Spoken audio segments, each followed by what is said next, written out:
This shop looks popular today. Wonder what the occasion is.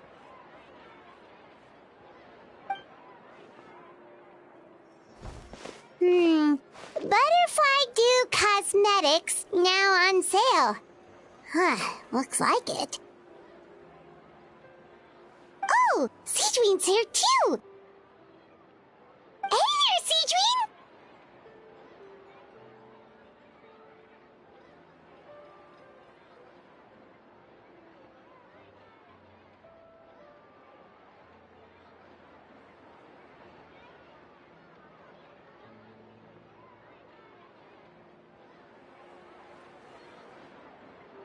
Hello there, Traveler and Paimon. I hope you're keeping yourselves fit and healthy. You bet we are! So anyway, what are you doing here, Seedween? The Duke insists I take regular vacations in the Court of Fontaine. This one just so happened to coincide with a promotion for a new skincare product, so I came over to take a look. I like to keep up with the latest industry developments when I can, to help me with my magazine articles. Wait, you write? For a magazine? Which one? It's called Beautés en Fleur, and it's run by the Fontaine Beauty Association. I've done lots of articles about skincare for them, using the pen name Maritime Flower. Oh, wow! You're a Maritime Flower? If Paimon's not mistaken, you're one of the leading figures in the Fontaine Beauty Association!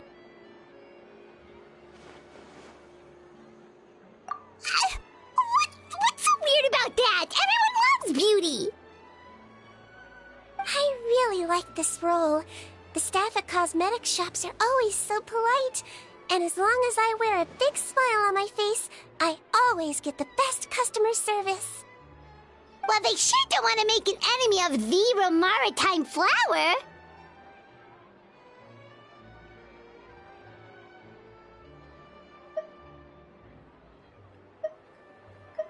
Obviously, it's because of Seedween's love for beauty. Still a leader of the Beauty Association? That's incredible. The truth is, I study this field because I cherish my own appearance. It has nothing to do with being beautiful or not. Oh, the words of a master beautician defy comprehension!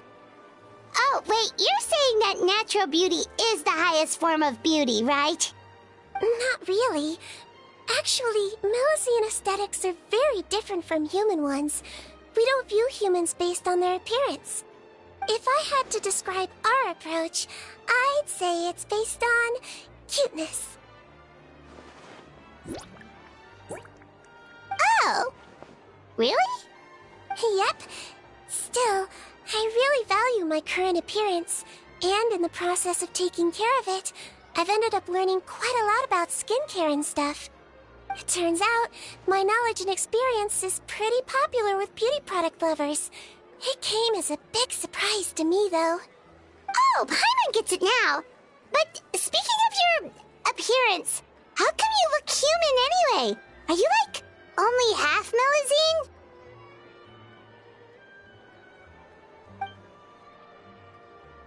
Ooh, wait, sorry. That was probably really offensive, wasn't it? No, I don't mind. I'm not mixed, though. I made a decision to turn myself into this form a very long time ago. If you're interested, I could tell you the story. A shape-shifting story? Oh, heck yeah, of course we're interested! Once upon a time. Long ago, humans rejected Melusines, and Melusines feared humans. There was one Melusine who became fascinated with human medicine, but no human wanted her help. And there was one girl who liked Melusines, so no humans would make friends with her. So, the Melusine became the girl's friend, and the girl became the Melusine's patient. Your checkup's all done. You're still in perfect health. Thank you, Dr. Melusine. In this game of doctor and patient, a friendship was born. Then, one day, the girl fell ill. The Melusine was the only doctor to arrive on time, but the adults sent her away. Scram! Melusines can't be trusted! So just because I'm not human, I can't save my best friend? In desperation, the Melusine approached the frightening witch. She begged and begged until she got a reply. If you take this potion, concocted of sin, you will gain a human face and grow human limbs. But then, you will lose everything that attracted this friend of yours to you in the first place. Can you accept that? The Melusine did not hesitate for very long.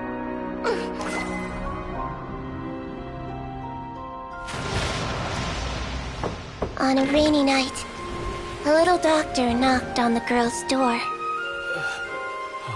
The doctor wore a hood and raincoat, maybe to protect her from the rain, but maybe also to hide a secret. The little doctor held the girl's hand and treated her illness, just as she had so many times before.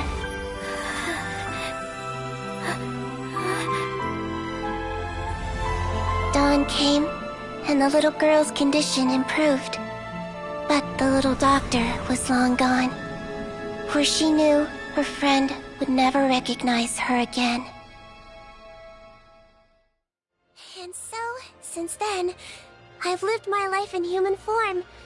Most people who know me just think I was born this way. Ooh. A witch? A potion? Why does this sound like a fairy tale?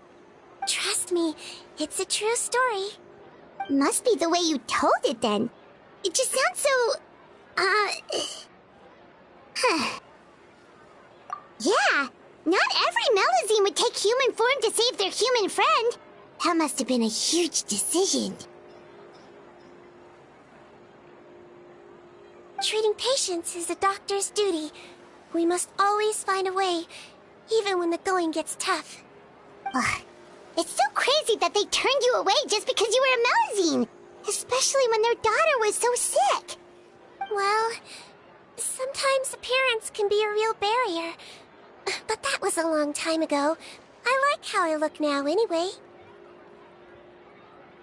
Paimon too! You're super cute this way. Attention customers! Thank you all for waiting.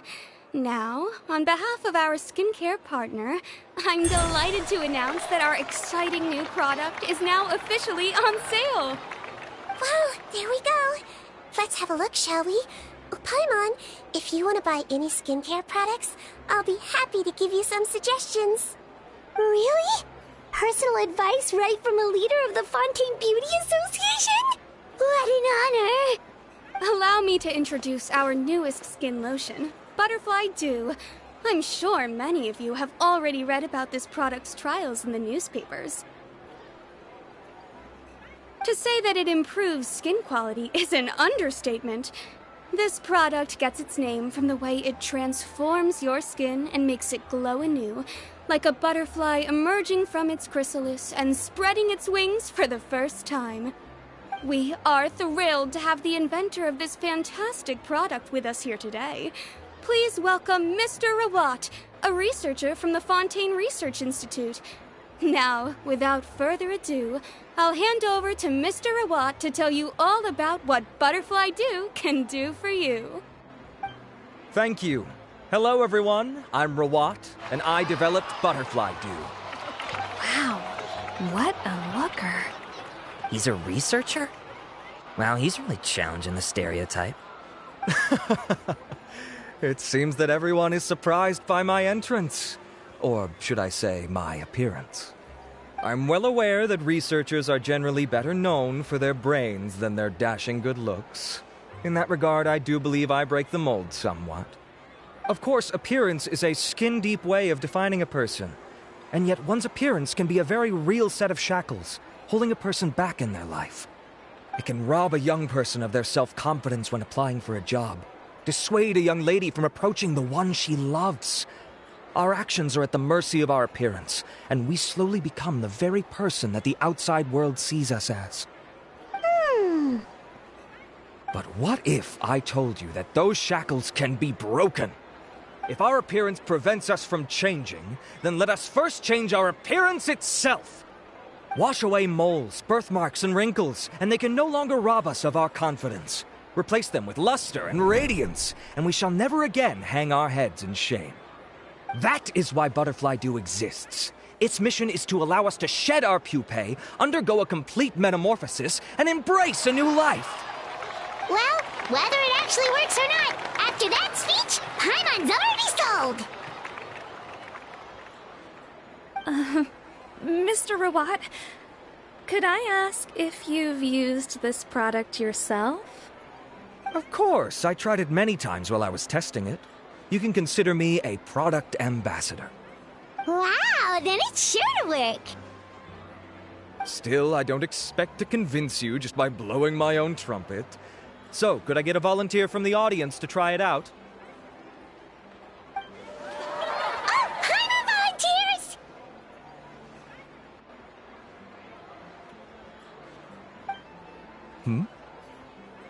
Oh! Ah, what an honor! It appears we have a giant of the Fontaine Beauty Association here with us. In that case, Miss Sijuin, could we seek your most expert opinion on this product? Sure. Whoa. Is that Romaritime flower? They say she's the pickiest user of skincare products in all of Fontaine. Here you go.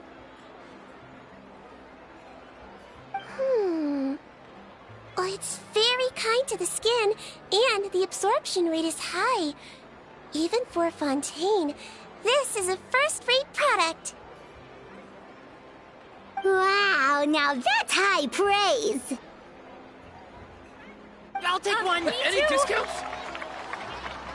All right. Well, all that remains for me to say is, Butterfly Dew is now on sale!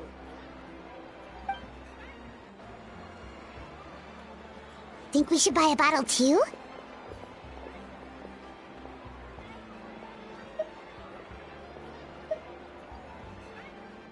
Aww, really? Well, it's still good to care for your skin though, right? Paimon definitely feels kinda rough from being exposed to the elements all the time. And if you're worried about whether it's the right product for you, well, luckily for us, Sijuin's here, so we can get an expert consultation.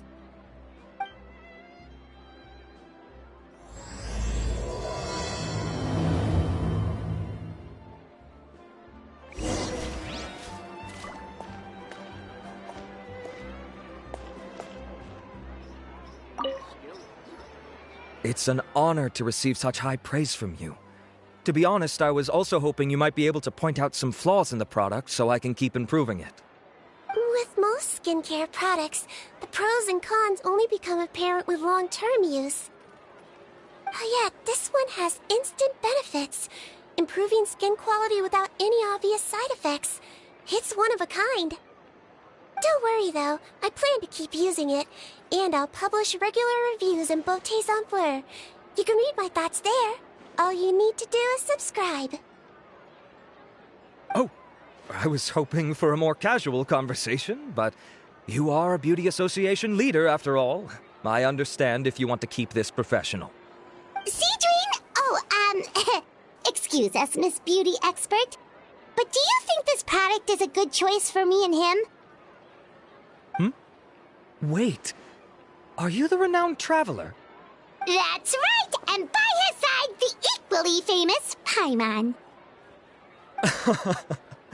Well, I don't normally handle customer questions personally, but since it's the traveler asking, allow me to make an exception. Butterfly Dew is made for all skin types, so no matter who you are, you can rest assured that it will be kind to your skin. If anything, it might be marginally more effective on Fontainian's skin, but other than that, it works the same on everyone. Why would it work better on Fontainians?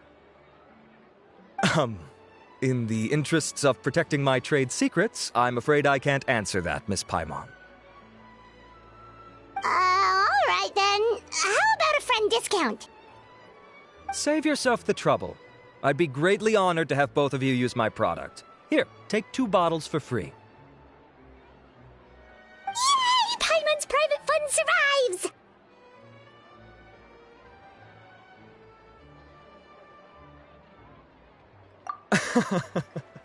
I can see why you might think that, but please don't misunderstand.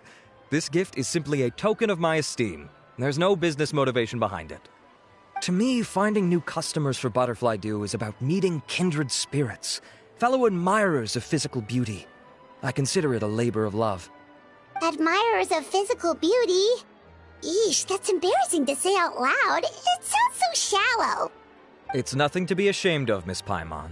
Most people claim to desire inner virtue, but it's still physical appearance that turns their heads. This is a fact of life. It's only natural for people to desire to become beautiful, and that's exactly what inspired me to choose this research direction in the first place. You're right. Everyone loves beauty, don't they? Look at the time. My apologies, but I have other things to attend to. I'll leave you with these 2 bottles of Butterfly Dew, and I look forward to seeing you again. Paimon, I'd say there's no need for you and the Traveler to use this product for now. Why? Is there a problem with it? The quality is fine. I just think there's room for improvement. I think I could add some ingredients to the mix to make it more effective. Really? Then why didn't you tell Rawat about that? Researchers are a very special breed of human. You can point out their flaws to their face and they won't mind very much. But if you tell them that someone else could do a better job, ooh, now that'll make them really upset.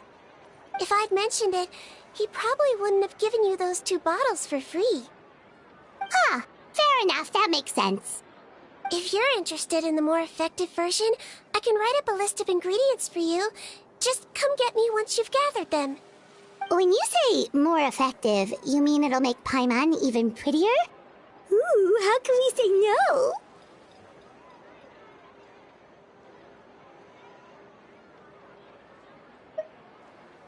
As for me, it's probably time I got back to the Fortress of Meripede. I mustn't leave the infirmary unattended for too long. Alright, see you there then!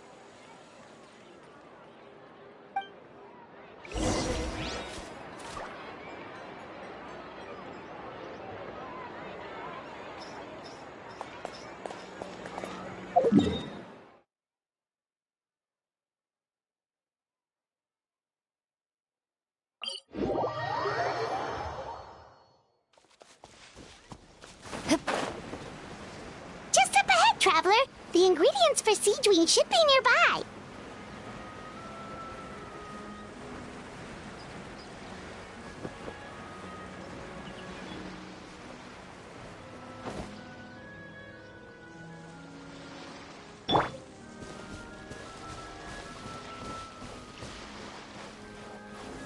Solidify! Ready.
That's everything! Let's head to the Fortress of Meripede!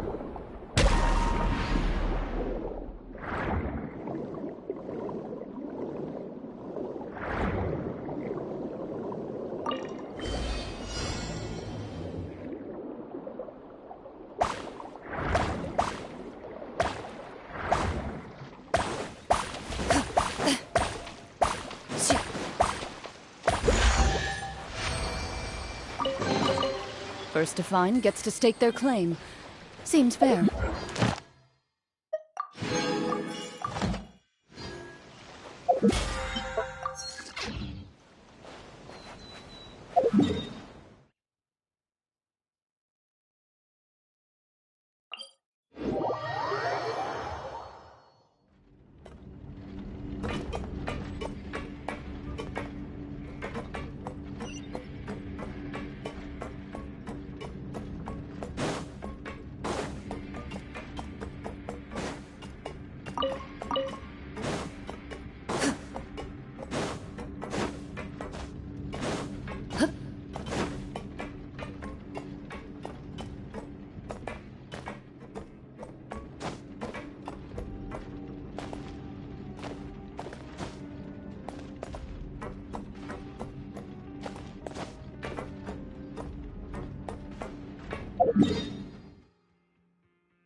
Take it easy.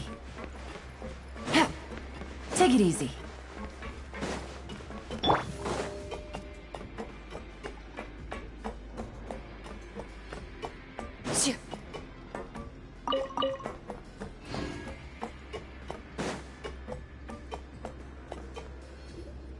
Whoa, the infirmary is packed! Please, you have to believe me. I saw it with my own eyes last night. Another me! He looked exactly like me. Got it? Okay. I've written down everything you told me. Now, I have a few tests to run. Take a deep breath, and don't worry. It's nothing to be nervous about. First, which finger am I holding up? Your index finger, but I'm telling you, my mental state is fine. I'm not crazy. Very good. Now, on to the next. Hey there, Your Grace. It's been a while, huh? Ah, it's you two. Indeed it has. I would offer you some tea, but I'm afraid the timing is unfortunate. Duty calls. No worries. Actually, we were looking for Seedween. Do you, know what all of this is about? This inmate came running to the guards in a panic, claiming to have seen his exact doppelganger. A doppelganger? Doesn't that just mean someone else kinda looks like him? And that's what I thought when the report first reached my desk. But we've inspected our records. No one even vaguely resembles him. Considering how certain he is of what he saw, I can only surmise that he's having some mental issues. So I brought him for a medical evaluation. All right, very good. Take a sip of water and rest for a bit. Evaluation complete. I couldn't find any symptoms pointing to a physical condition. I see. So do you still believe there's more likely to be an issue with his mind than his body? I have to assume so for now. Psychological issues are more difficult to detect. At this stage, we can at least confirm that he is in command of his cognitive faculties. The rumor mill will go crazy if word of this gets out. Guards, take him to the ward for a period of observation.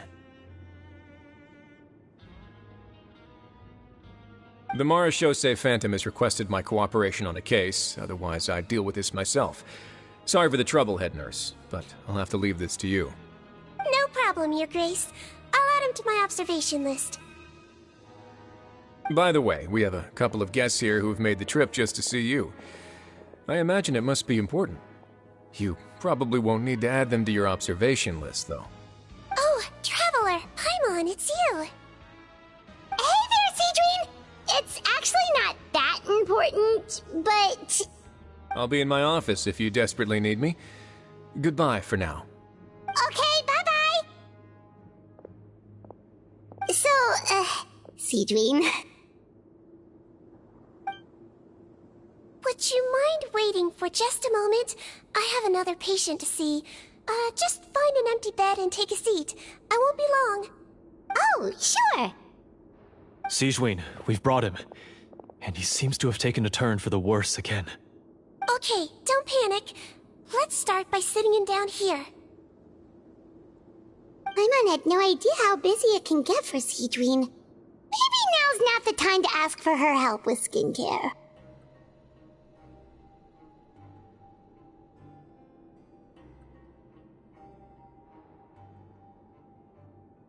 Good point. Besides, it might actually be interesting to observe her at work. Well, this could hurt, so I suggest you take a deep breath first. Did his face melt? What happened to him? It's anyone's guess. His face melted off shortly after arriving at the fortress. But since he's a serious offender, he can't be allowed out for medical treatment. Best we can do for now is ask the head nurse to give him something to manage the symptoms. Oh, this is gonna be awkward. We still need to bring him to the Marechaussee Phantom for questioning. What if he scares them half to death? Will that be our fault? The Marechaussee Phantom? Does this have something to do with the case Wriothesley's dealing with? Yep, it was a huge case. They bagged a few dozen crooks in one fell swoop. And this guy's the baddest apple of the bunch. He harmed countless people. And now, it looks like it's all finally catching up with him. You done gawking? Not yet. I need to check the severity of your ulcers to decide the right dosage. Don't worry. We Melazines have a very different sense of aesthetics from humans. To me, you just look like a little kitty with slightly scruffy fur, but still just as cute. Don't patronize me. Do I look like a kid to you? Just give me the meds and let me out of here. I already missed my cell. Hey, lose the attitude. You dare talk back to our head nurse like that again? Your days are numbered. Oh, it's fine. Okay, I'm going to apply the medication now. Tell me if it hurts, alright? Look how nice Sigewinne's being. And he still talks to her like that? What a nasty piece of work. Can I leave now? Wow, not a peep. What a brave little guy. Thank you, Sigewinne. And I apologize for the trouble. So, Traveler, Paimon, did you bring the ingredients? We did, but we don't want to interfere or anything. You're busy saving lives here. Oh, don't be silly. I agreed to it, didn't I?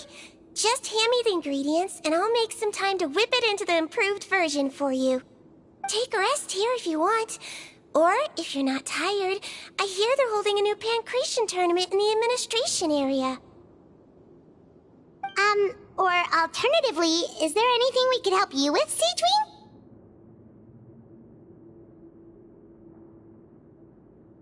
That's right! Let us help you out! It's the least we could do!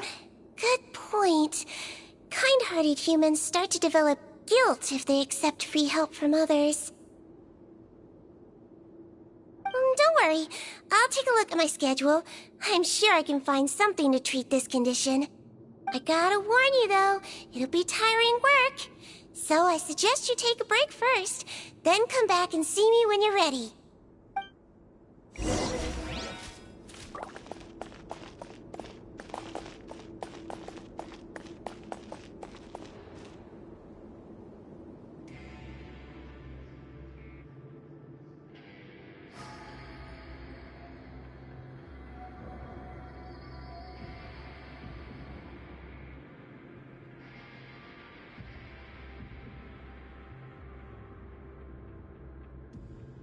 In my role as champion duelist, my opinions do not matter. For when I draw my blade, I am but an instrument of Fontaine's law. We're ready, Sigewinne! What's our first mission? I found the perfect job for the Traveler. First, I'd like you to lie down in this bed.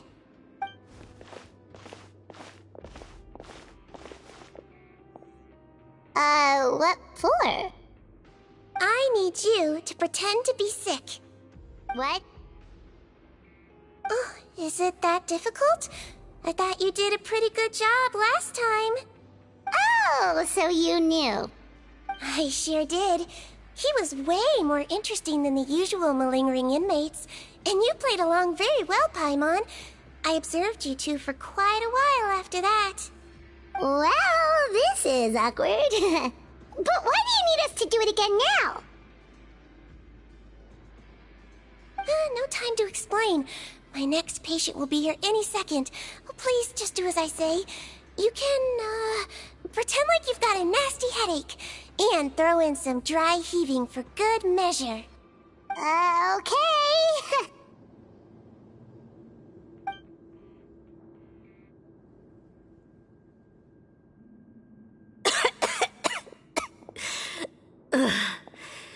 Hey, Doc, it's me.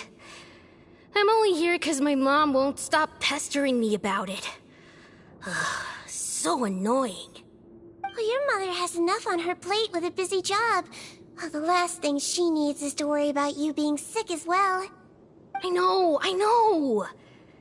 I shouldn't treat the place like a playground. Shouldn't go swimming in the lower levels where we join up with the sea, because it'll give me a cold and distract her from her work. I thought I'd be able to have some fun here at the fortress for a few days, but it's always, don't do this and don't do that. All right, sit yourself down and I'll take your temperature. Your fever still hasn't gone down. Well, here's your medicine. 1 cup for starters, and we'll see if it helps. But Doc, it's so bitter. Do I really have to drink it?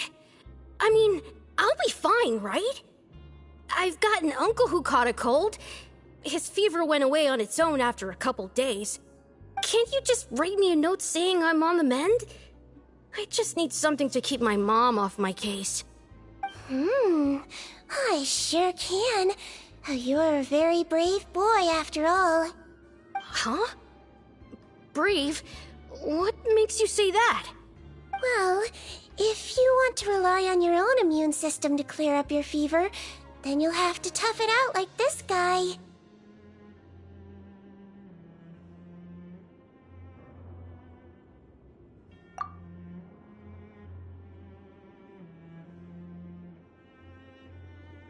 Hang in there, traveler! Are you gonna puke? Paimon can get you a paper bag! Huh?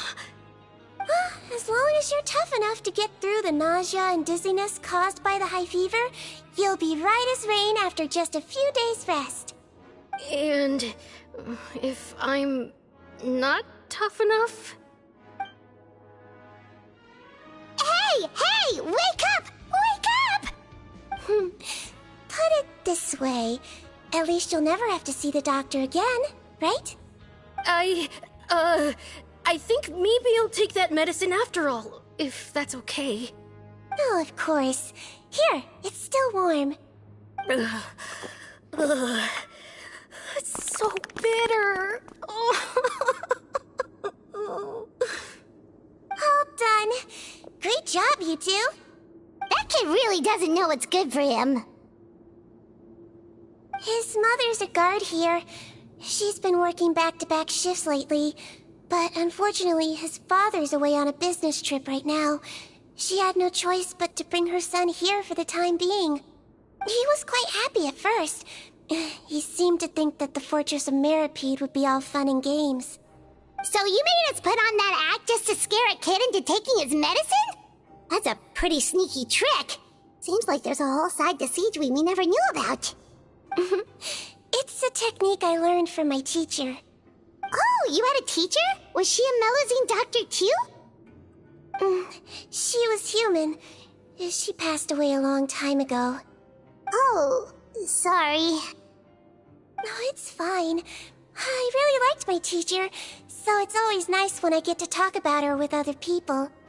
She was a traveling doctor, and since she didn't have a clinic, she'd go out and visit her patients wherever they were.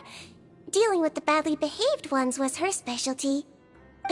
She used to say, if you can scare the little brats into taking their medicine, you won't have to hear them wailing and screeching when their condition gets worse.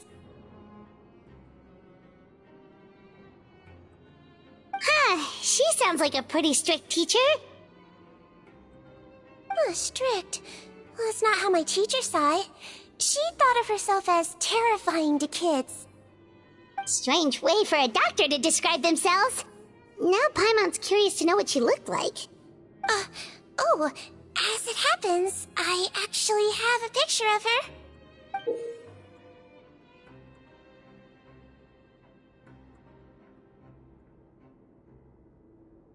Oh, wow, yeah, okay, that'll terrify the kids. Yep. All the children she treated thought she was a witch. Why does it almost sound like you're envious of her? Oh, because I am. If she was here, all the children would take their medicine without any need for tricks. A doctor who looks like a witch. True, they wouldn't dare try anything funny with her around. Oh, me, on the other hand, it's hopeless. Children aren't afraid of me at all. That's actually a good thing, you know? Oh, my next patient should be arriving now. Would you mind lending me a hand again? Sure thing! On to the next mission!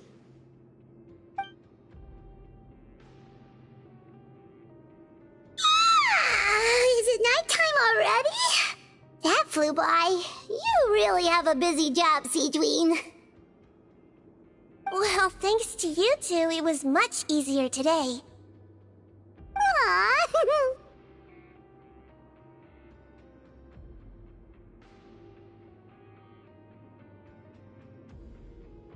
Should we get some rest? It's getting pretty late. Oh, there is one last thing.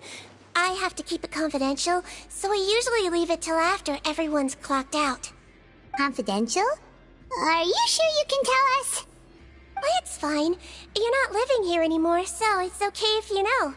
All it is I have to prepare some ingredients to make healthy meals with. Wait, you mean those healthy meals?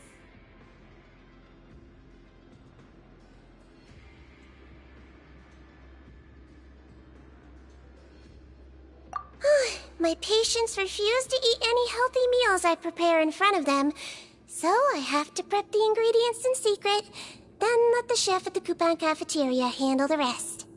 Considering even the chef's version makes people uneasy, it really makes you wonder what's in it. You want to find out? I can teach you how to make it. That way, if you ever suffer from exhaustion on your future travels, you can prepare a healthy meal for yourself. It's really good for you, you know. Sure? Guess we can help out one more time.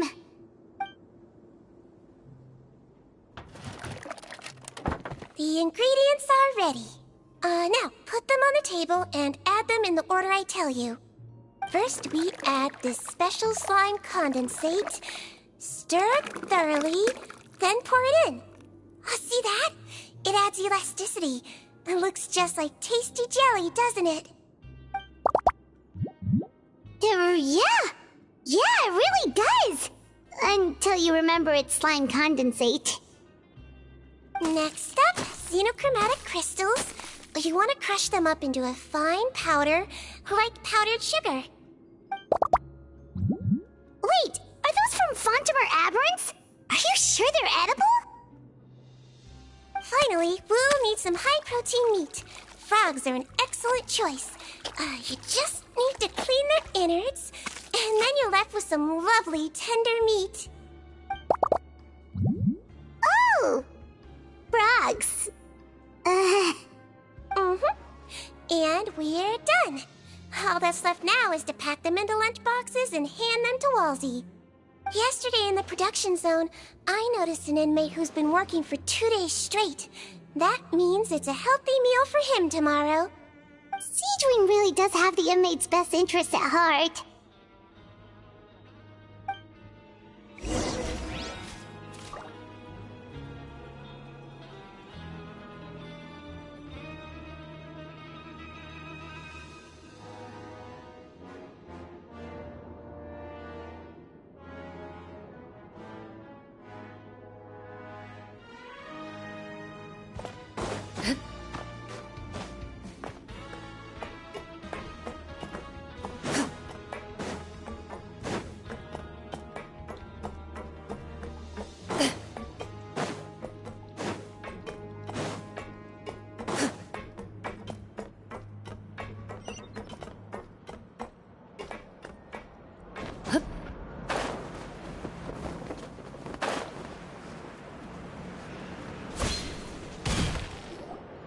Ah, head nurse. Got some extras for me? Just the one today. The serial number's on the lid. Sounds good. I'll make sure it gets delivered. Sounds like they're talking in code. Thanks for your help. Oh, it's no trouble at all. I only wish I could do more.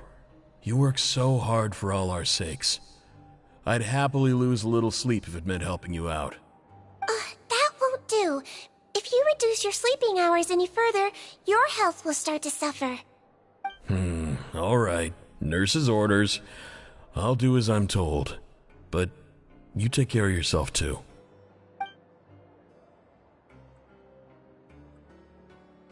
Well, I'm done with work for today. Thanks for helping out, you two. Seems like the guards and staff here have a lot of respect for you, Seedream.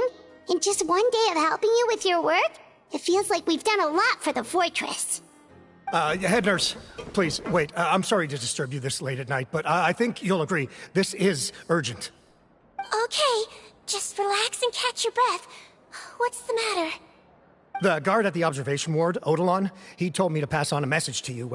One of the inmates there, the guy suffering from possible hallucinations, well, he seems to have made a sudden recovery, and now he wants to apply for permission to leave the ward.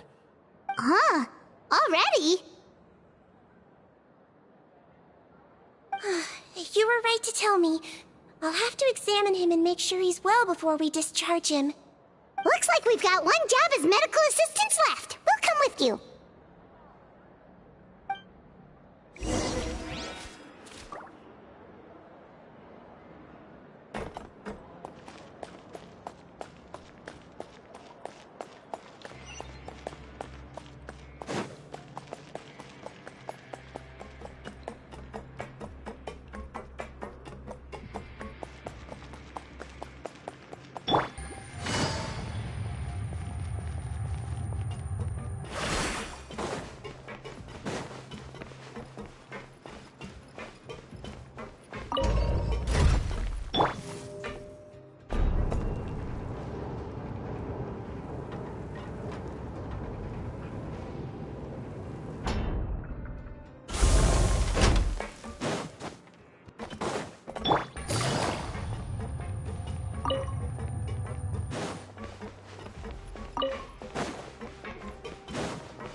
Ah, head nurse, you're finally here.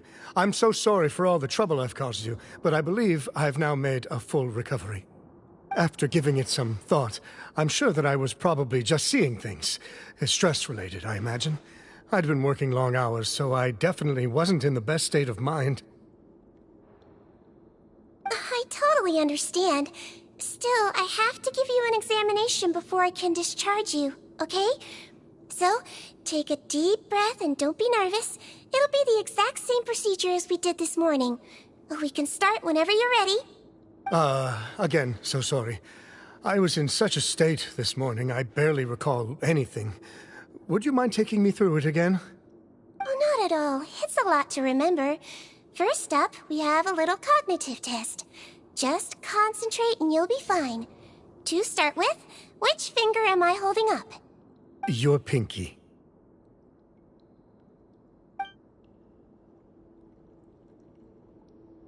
Alright, all indicators seem normal. So it was a stress-induced hallucination after all? Well, we've certainly had previous cases of mental illness caused by overwork, which is why I carefully observe everyone in the production zone. I wonder how I managed to miss the signs this time. Please, head nurse, you shouldn't blame yourself. I'm just still adapting, that's all. Pushed myself too hard, and I guess I couldn't take it. Thanks for looking after me. I'll be as good as new after a good night's sleep. And if you can give me the okay, I know I'll sleep better back in my good old dorm. It can be difficult to relax in an unfamiliar environment. Alright then, you can leave the ward. I suggest you take 2 days off to focus on your recovery. I'll take you off the observation list for now, so you're officially discharged. Great. I can't thank you enough, head nurse. Mr. Odilon, could you escort him back? Of course. I'm on guard duty in the administrative area tonight, so nothing will go wrong. You have my word.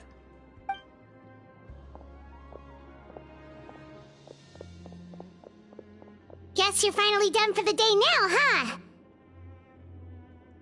Yep. But I still haven't gotten around to making that improved lotion for you yet. Oh, no rush! Seriously, it's super late now. You should go get some rest too. Well, tomorrow it is then. Good night, Traveler. Good night, Paimon. Hope you sleep well. Oh, don't you worry! We will! After a productive day of work, we're both gonna sleep like a log.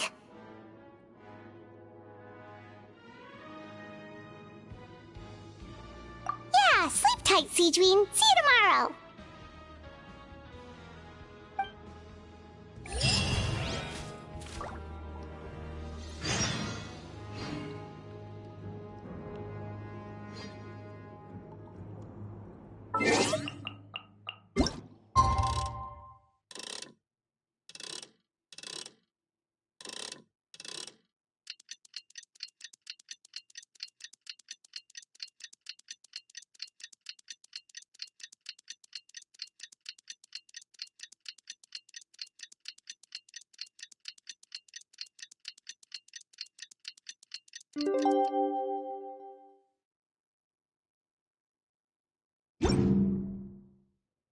I got a new letter from them. Paimon really did sleep like a log. Let's go find Seadream.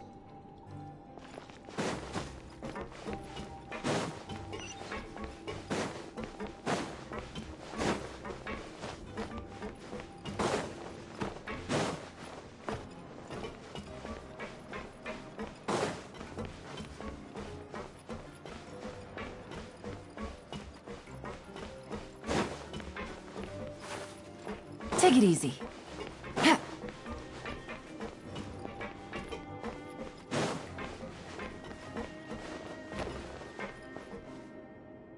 Whoa! How is the infirmary even busier than yesterday? Good morning, Traveler and Paimon. I have a few people here for a checkup, so you might need to wait for a while. No problem. Anything we can do to help? There's a bit of a complicated situation here. I'm still getting to the bottom of it myself. You have to believe me. I'm telling the truth. You're in a medical facility. Keep it down. Please, listen to me. I'm not Gascon. I'm Uy. You're a horrible liar, you know that? We get all your mugshots with the arrest warrants. It's clear as day that you're Gascon. You mean because of the way I look? I don't know what happened. I just woke up like this. Then you guys dragged me in here for an interrogation. I brought you here to figure out what's going on. If you truly are the victim of an injustice, yelling isn't going to achieve anything. At most, it'll delay your vindication. All right. I get it. This is nuts. Yesterday's interrogations went fine, and now this. Morning, Your Grace. What's going on? Remember the case I mentioned yesterday? The one brought to me by the Marechaussee Phantom? Well, we've been questioning the inmates involved this morning. Every single one of them is claiming mistaken identity. Huh. That's even weirder than what that guy was saying yesterday. The thing is, none of them have been able to provide any evidence whatsoever to support their claims.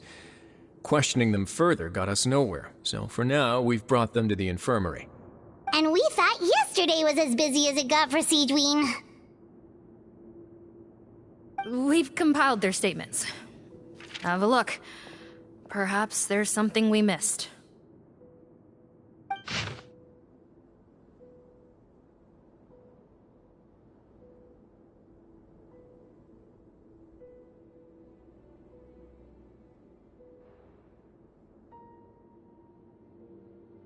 Wait. Release? Interesting. The inmates they spoke of in their statements appear to all be due for release today. I noticed that too. If that's their plan, they're underestimating us a little. Every serious offender claims that there's someone else who just so happens to be due for release today. And they're expecting us to go along with that. All the more reason to be cautious. Lumberzar, check the release list for today and make sure no one gets processed. We're gonna need an excuse, though. Just say we're out of forms, and that we're furiously printing more as we speak. I'm on it. It's conceivable that our group of serious offenders somehow found a way to switch places with inmates who are about to be released, so they can walk out right under our noses. We did consider that possibility. But I mean, just look at them. They match the warrants, period. How could there have been a switch? Only if they're dead ringers for the inmates due for release, I suppose. I gave you that name list yesterday to assist in your investigation. Did that help? Yes, the inmates' mugshots were attached to the list. The first thing I did was check for lookalikes, and I didn't find any. The only other thing that stands out to me is that their voices sound a little different today.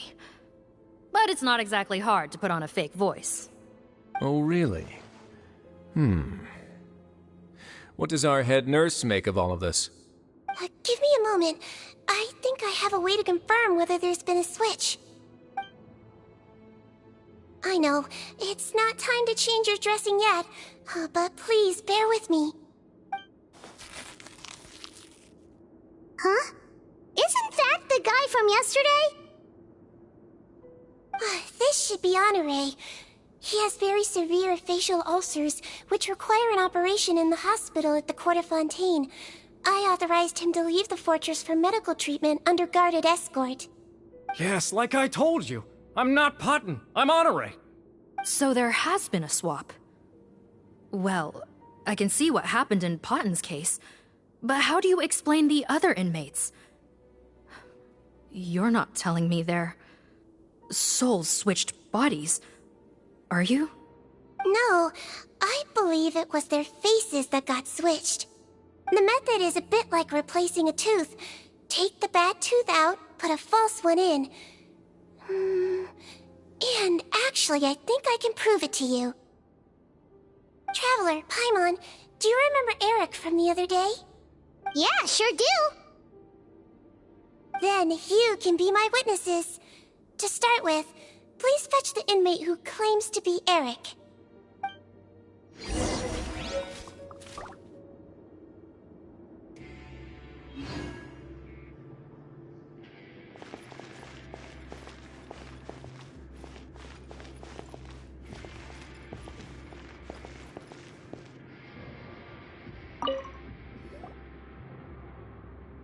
So, you're Eric? Yes, head nurse. It's me. You do believe me, right? I need to do another examination on you. Same procedure as yesterday. All right. It's the cognition test first, right? So I need to concentrate. Now, try to recall if you can. The last time we did this test, which finger did I hold up? I believe it was your index finger. But that means...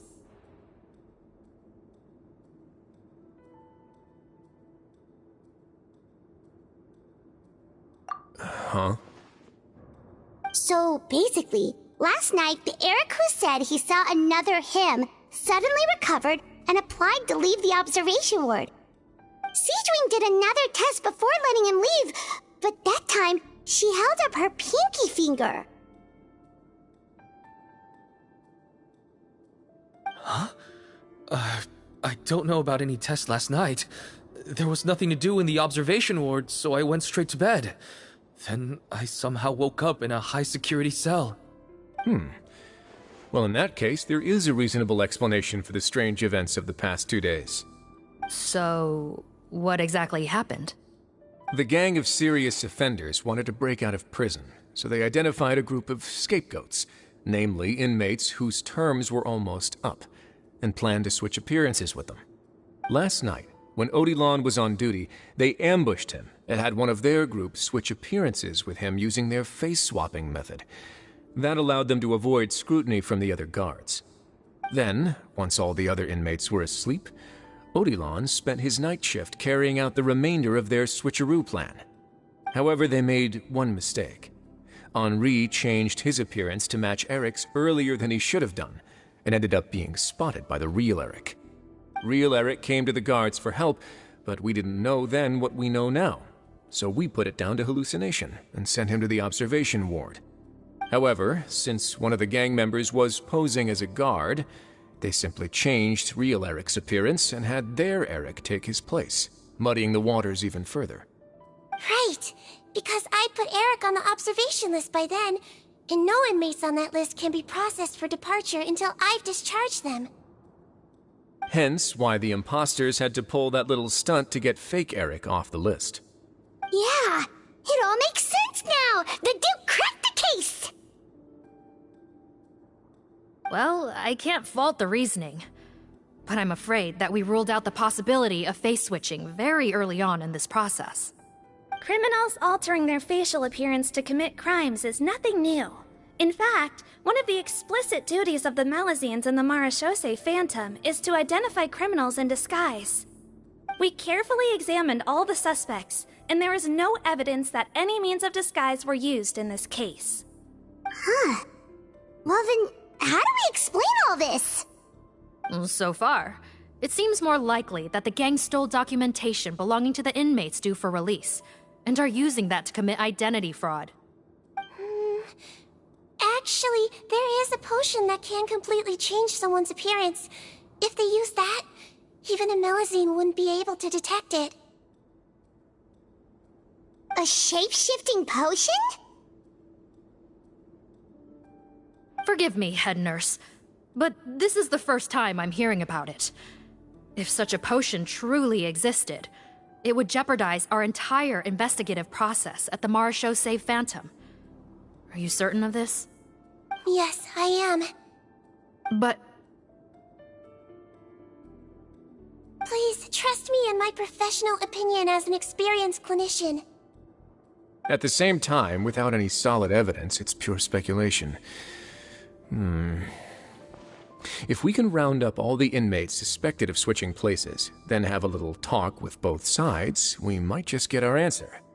Yep, let's do that. Okay.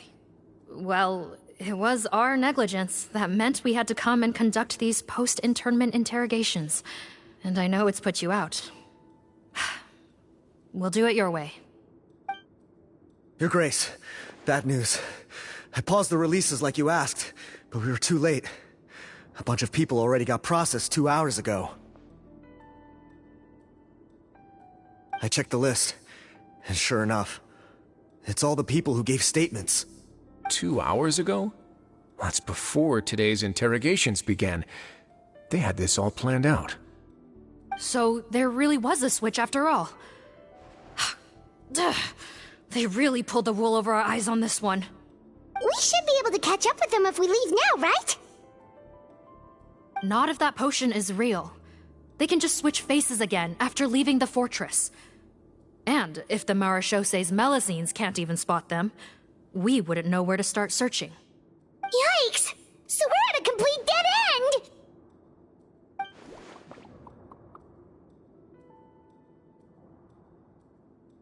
Well, technically there is one more lead we could follow up on.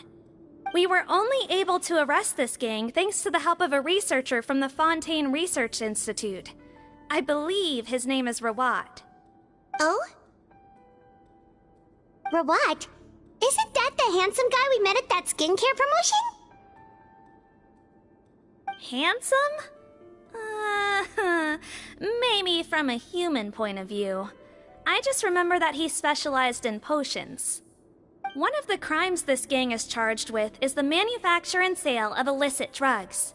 According to Mr. Rawat, they appear to have stolen technology he developed through his research and used it in their operation. At first, he thought it was a typical case of intellectual property infringement, and he tried to negotiate with them. But once he discovered their criminal operation, he reported them to the authorities. Thanks to his report, we were able to swoop in and arrest them all in one go. What a hero! Bet that took courage on his part. No doubt. This is worth following up on. As the one who snitched on them, it's highly likely that Rawat will be targeted by the escapees. That aside, since he's negotiated with them in person before, there's a chance he'll have some additional information for us. Understood, Your Grace. My team and I will head to the Fontaine Research Institute right away. In the meantime, please keep an eye on the Face Switch victims for us. Of course. Miss Morgan, I'd like to come along and help you catch these criminals. Huh? Why's that?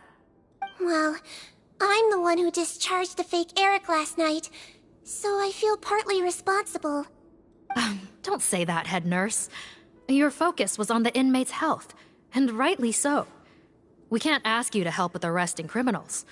That's our duty. I also have a more personal reason. Potton is a patient of mine, and if I don't get a new batch of medicine to him in time, his condition will get much worse. Look, head nurse, I completely understand where you're coming from. But arresting criminals is dangerous business. And if anything happened to you,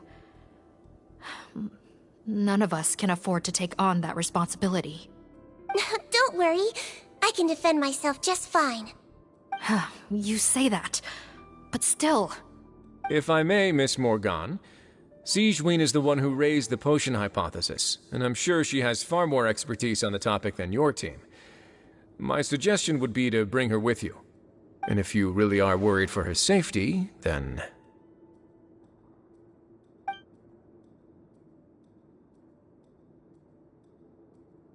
Ah, there you go, right on cue. Knew I could count on you.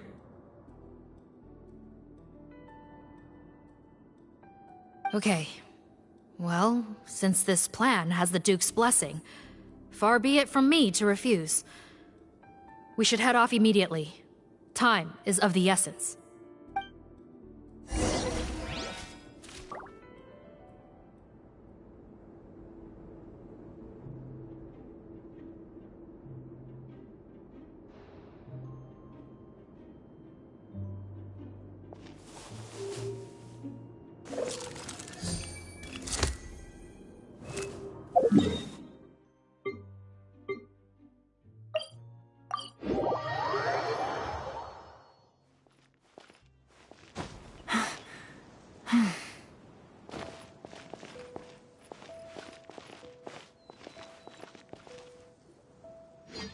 Greetings.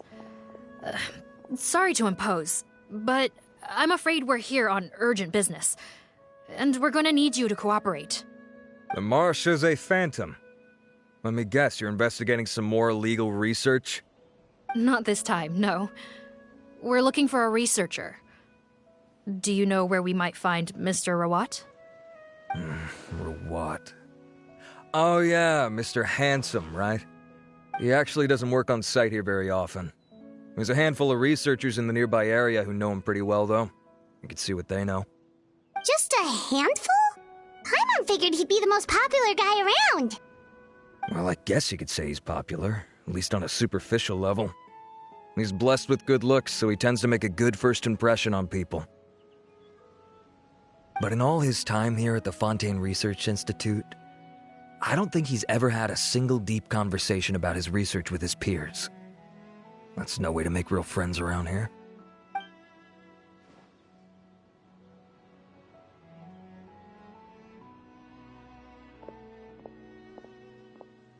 That's so weird. He definitely didn't come across like a recluse at that product promotion. I don't find that weird at all. He definitely didn't strike me as the kind of guy who's, good at making friends. Really? Paimon couldn't tell. Must be a Melusine perception thing. Okay, we should talk with his acquaintances. But we also need to check the Research Institute for any clues. Let's split up. It'll save us some time. Sure thing. We'll go ask around among the other researchers with Sigewinne. Paimon suddenly kind of curious to know what everyone really thinks of him.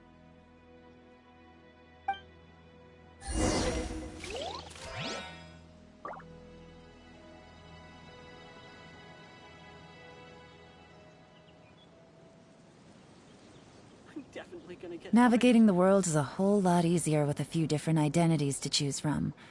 Need me to come up with some for you? What are we gonna do about these megafish? Research team? It'll be easier.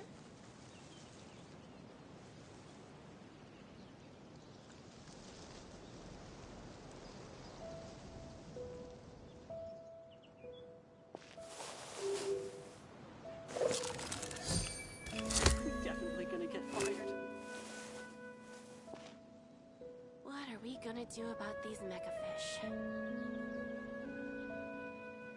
Where do I even start with all the accounting? It'll be easier.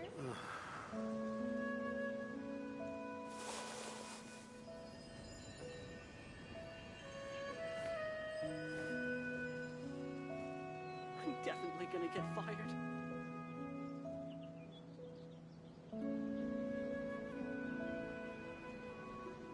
What are we gonna do about these megafish? Where do I even start with all the accounting? I got a new letter from an informant. Looks like the situation has changed again.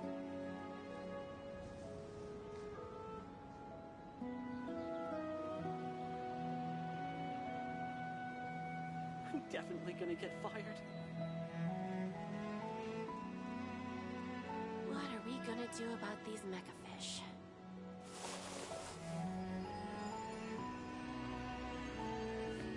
Where do I even start with all the accounting? It'll be easier.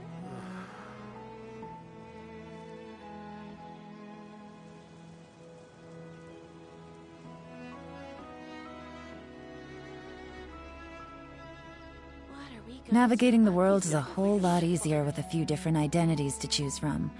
Need me to come up with some for you?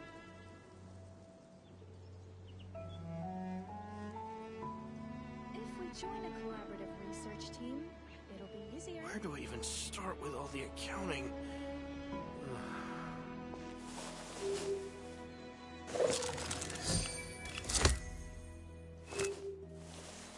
I'm definitely gonna get fired. What are we gonna do about these megafish?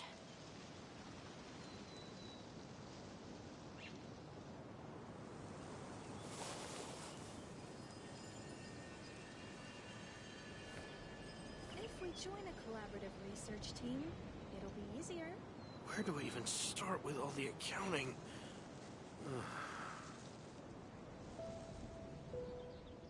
What are we gonna do about these megafish?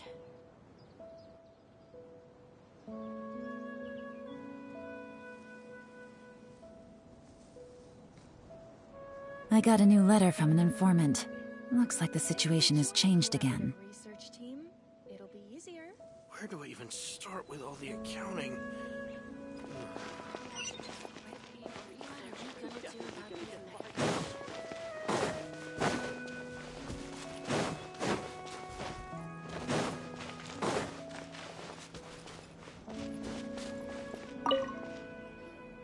Hey there, are you in Teep? What do you want? We're here to ask about Rawat. Any idea where he might be? We were told you were pretty close with him. Close? Not sure that's the word I'd use. He wouldn't even let me use his patent. Huh? It's been a good few days since I last saw him. I don't know where he's at. Go ask someone else. Would the patent in question happen to be related to the new skincare product he developed? Yeah, kinda. Butterfly Dew, or whatever he calls it. I heard he made a tidy sum off of that one.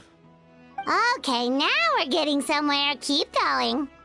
Most of the other researchers here focus on mechanics, energy, stuff like that. I get why he wouldn't be interested in having anything to do with them. But I'm studying coatings. There's a huge overlap in our areas of research. Why would he refuse to work with me? I bought his product once and noticed it contains a unique substance that might have applications and coatings, too. If it worked out, I could probably make as much as he's making. Don't get me wrong. I had no intention of plagiarizing his work. I was hoping to get official permission to use his findings in my own research. Followed the proper procedure. It was all above board. I would have had to pay him a license fee and everything. But despite that, he turned me down not once, not twice, but 3 times. It's like he's vehemently opposed to the idea of anyone else making the kind of money he does. Huh, so is Rawat antisocial, or is this guy just jealous?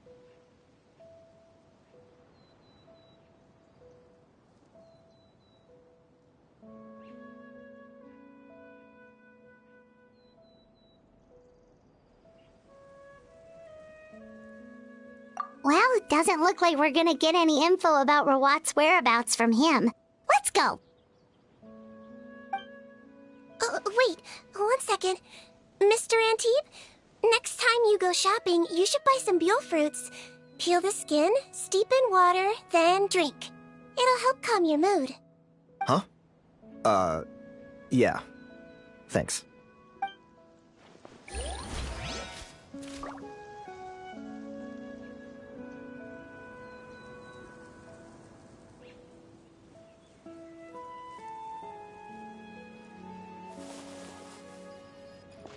Take it easy.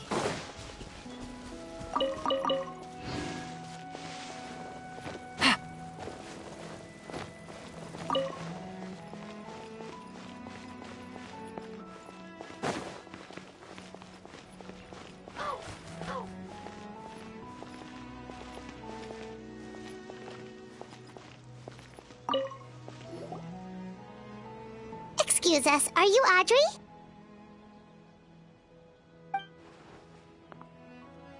That's me. What is it? Are you close friends with Rawat? We're trying to find out where he is. Close friends? You mean because I told him I had feelings for him once? I doubt I'm the first or last at the Institute to make that mistake. Why would you single me out as a close friend? I should have known, really. Men like him, they just enjoy being surrounded by fawning women. They're not interested in a serious relationship. Okay. We were just kind of wondering if you might know where we can find him. Why would I know where he's at? I barely know him, and he probably doesn't even remember me. Ugh, this is getting annoying. Shall we go ask someone else?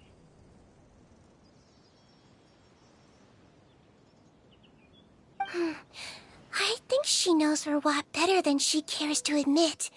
If we leave now, it might be a wasted opportunity. Maybe, but we're not going to get much out of her while she's in this state, are we? She's displaying symptoms common among people in love, if that's what you mean. But I know a cure. It's curable? Oh, we're still no closer to finding Mr. Rawat. Oh, by this point, he could be in grave danger. Danger? Wait, why are you looking for him again? Oh, that's right, yeah! The Marechaussee Phantom said that he's been targeted by some pretty bad people. We need to make sure he's safe. What? How has this happened? He seemed fine when I last saw him, and that was only a couple of days ago. Just happened to run into him, of course. Oh, I see. Well, do you have any thoughts on where he might be right now? Okay, but this is purely out of concern for his safety. If he's not at the Institute, he might be at his mother's place. I heard she raised him alone, that they had it pretty tough financially, and these days she's housebound due to illness. He makes regular trips back home to check on her. Oh, okay. Do you know the address? Nope, sorry. I only found out the thing about his mother because it came up in conversation once. I was just trying to find out more about him, so I could get to know him better. When I told him I had a crush on him, I offered to help him take care of his mother. And yeah, maybe that was a stupid idea, but did he really have to yell at me for it? It's like, fine, I can take no for an answer, but what's with the temper tantrum? Unbelievable. These guys only want to show you their charming, well-groomed exterior. They can't stand it when a few home truths shine through. Looks like her love syndrome is flaring up again. We need to find out Mr. Rawat's mother's address. Let's check with the marechaussee officers when we regroup. Cool, sounds like a plan.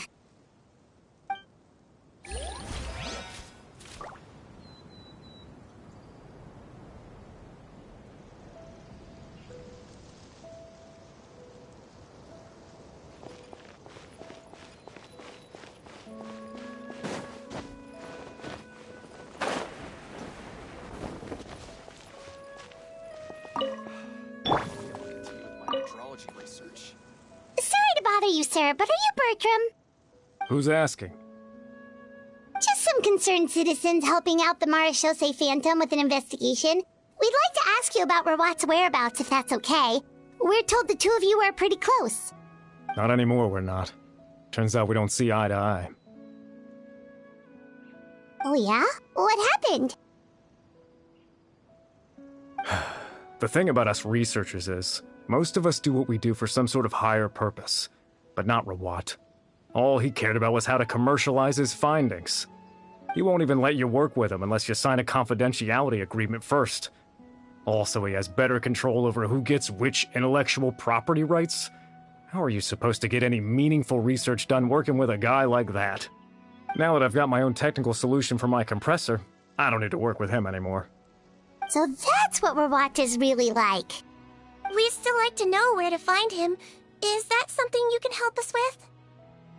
Wait, you're... Yeah, I know you. You're the head nurse at the Fortress of Meropide. Alright, then I'm happy to help you if I can.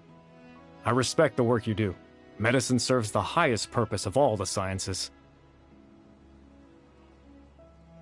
Wow, turns out Cedrine's got some real clout. Thing is, I have no real way of knowing where he might be. I stopped working with him 2 months ago, and I've barely seen him since. But if you want my advice, I'd say go talk to the peddlers. There's a few he meets with every other day or so. Maybe they know where he's at. Peddlers? Yeah, back when I was working with him, I noticed he met with them quite often. Wouldn't surprise me if they were involved in some shady business together, because it seemed like they went out of their way to avoid discussing anything in my presence. The little I overheard was about manufacturing and selling pharmaceutical drugs. Like I said, he's all about the money. Drugs? Doesn't he work with skincare products? Do those count as drugs? Who knows? I never cared to find out. He's the Morag rubber, not me. Thank you. You've given us plenty to work with. Welcome. Goodbye, and may we both reach new heights in our scientific endeavors. Well, that's all 3 researchers. Let's head back to the meetup point.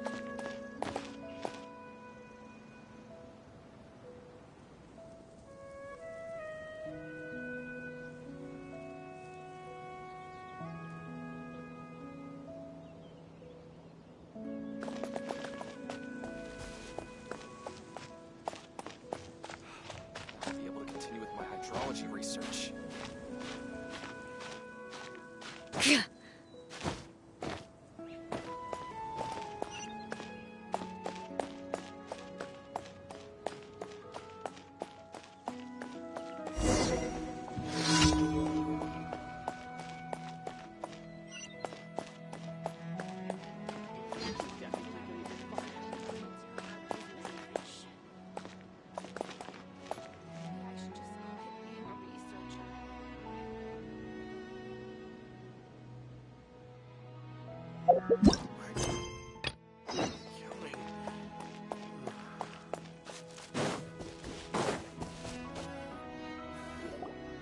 You know, Heimat started out thinking Rawat was a handsome researcher with a friendly and cheerful personality. It's such a surprise to learn that his peers have a different impression of him. So, What's your view of him now, Paimon? A handsome researcher whose difficult upbringing turned him into a profit chaser with a chip on his shoulder? So your thoughts about his appearance haven't changed at all? Well, his looks are kind of a big deal, at least in Paimon's opinion. How does such a handsome guy end up being so antisocial? Even with his difficult family background, it just doesn't make any sense. You can't judge a person solely based on their appearance. Head nurse. Traveler. I assume you've spoken with the researchers. What did you find out? Bertram mentioned Rawat's involvement with some pharmaceutical merchants. Do you know if he's registered any pharmaceutical brands? Since he was a whistleblower on such a huge case, I ran a background check on him. I don't remember there being any brands under his name. How strange. If he was so focused on commercializing his research and averse to sharing his technology with others, why wouldn't he have registered his own brands? Maybe he and his business partners needed to avoid public scrutiny? You think he may have colluded with the gang? Well, the crime was manufacture and sale of drugs, and that would certainly be in his wheelhouse. We can't rule it out. Isn't that pretty unlikely, though? He was the one who blew the whistle on them! Most children who come to me with tooth decay have suffered pain for a long time already, but they'll still try to hide the fact that they eat too many sweets. Grown-ups and children aren't so different in that regard. If you say so. I saw him when he came to make his report, and I certainly didn't get the feeling that he was the type to collude with criminals. Perhaps it's more likely that they were coercing him. You mentioned that he comes from a poor family. So, it's possible that the criminals approached him asking for academic support, luring him in with the promise of riches. By the time he discovered who they really were, he was in too deep. They had leverage on him, so he was forced to keep working for them. I've seen it happen many times before. That does make a lot of sense. It would definitely explain why he was so unwilling to cooperate with his fellow researchers. No wonder he's so unsociable. He must be on edge all the time with a gang of crooks breathing down his neck. In that case, the situation could be worse than we thought. If Rawat was working with the escaped inmates, they're sure to know more about his whereabouts than us. Oh, there's a good chance they'll get to him before we do. Based on the information we've gathered so far, he was last seen 2 days ago. If no one's seen him since, maybe we're too late. 2 days ago? So he went missing right after that product promotion. That was the same day he reported the criminals, too. Not a good sign. Don't worry, everyone. I believe we still have a chance. Since he disappeared right after blowing the whistle, it's likely that he's gone into hiding. Yeah, he must have been worried that they'd come for him. All the more reason to find him as soon as possible. The only lead we have at the moment is his mother's house, which you mentioned earlier. Seath, think you can find the place? Yep. When you register a brand, the Court of Fontaine requires you to provide a legal address. The one Rawat wrote down was in the outskirts of the city. That should be the place. Okay, then there's no time to lose. Let's move.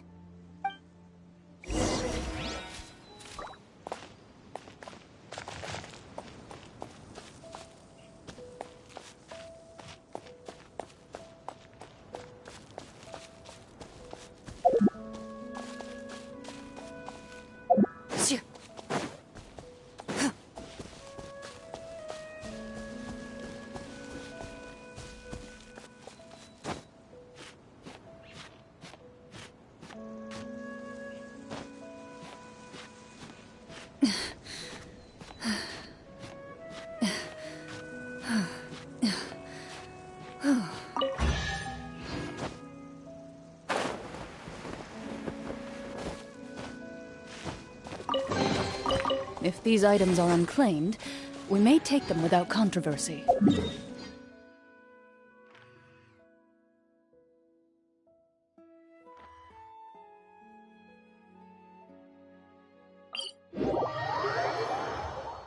Prey will usually rest on rainy days, but not the hunter.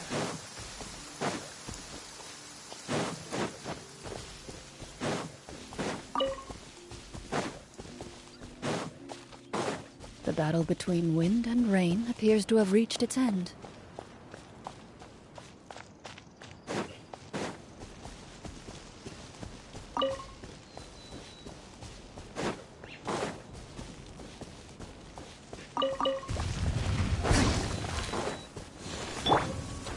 Gather!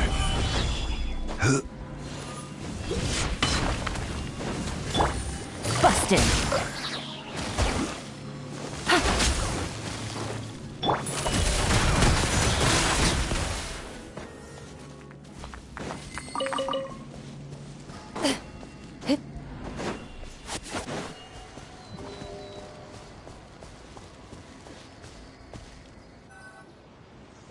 All right. This should be the house. I'm pretty sure this was the address.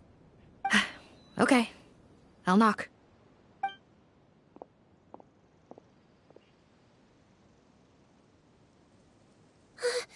Sounds like whoever's inside has restricted mobility. Oh, it seems serious. Oh, what's the fastest way to get this door open? Break the door down? No, I'll handle it. Let the expert deal with it. There'll be a mountain of paperwork if we damage a citizen's property.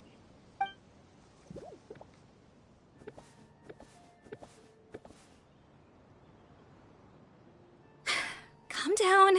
Deep breaths. Remember your training. Control your strength. And... it's open! Seath, take a few people and lie in wait. Keep your eyes peeled for any activity around the house. The Traveler, head nurse, and I will go inside.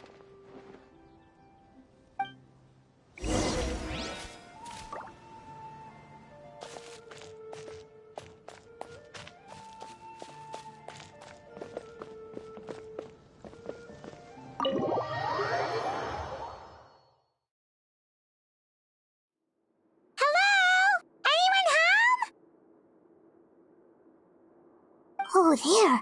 On the bed, there's an old lady. That's gotta be Rawat's mother, right? She doesn't look like she's in any state to be answering our questions, though.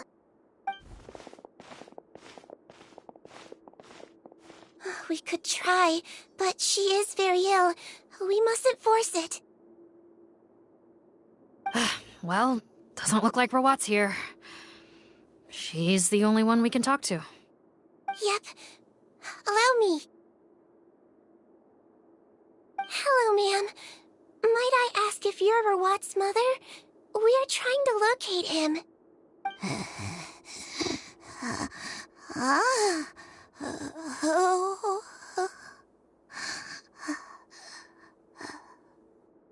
Hard of hearing, perhaps. Does anyone have a picture of Rawat? I have one here. I'd like to show you a photo, ma'am. Is this your son? Do you know where he is?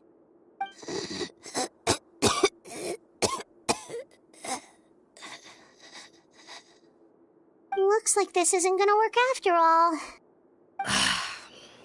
Well, looks like we're out of leads. If Rawat's not here, things are looking very bad for him. Is it possible he could have avoided returning here because he knew he'd be in danger? Maybe. But if so, where do we look next? Maybe we should take another look at the Institute. Yes, so. I suggest we all return there now. We found a good amount of useful information the first time, but perhaps there's something we missed. This is our last hope. Sorry, officer, but could I stay here for a while? This patient requires some care. Of course. Traveler, stay with the head nurse. You're technically here as her assistant after all. Also, I'd like like some Marechaussee members to stay as well, and keep an eye on the area. Why's that? If Rawat knows how serious his mother's condition is, he will return. Got it. Okay. I'll tell the squad members in hiding to stay put and keep a lookout. Thanks for helping me out yet again, Traveler and Paimon. No problem. But when you say her condition is serious, do you mean... Yes. She's barely clinging on to life. Oh. Let me take care of a few things first. Could you pass me the towel over there? Yeah, of course.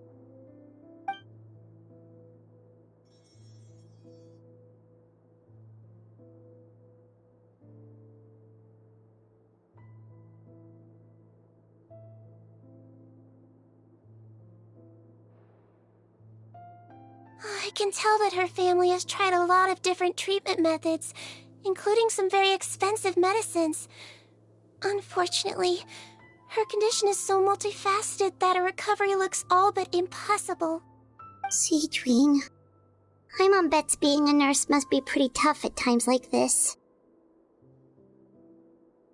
Yes, it makes me a little sad. In Melizine's eyes, a human's birth, aging, sickness, and death are as much a part of natural law as sunrise and sunset. But human medicine can defy that law to some extent. In that sense, it is a science of miracles.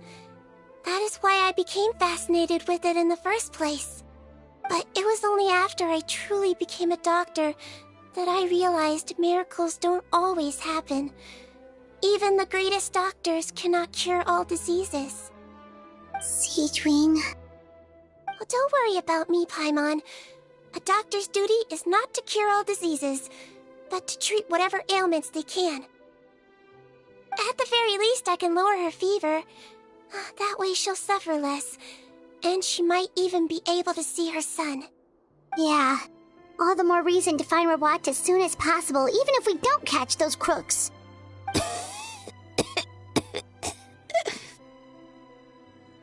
Oh, her fever is getting worse. Could I get some hot water? Sure, we're on the case.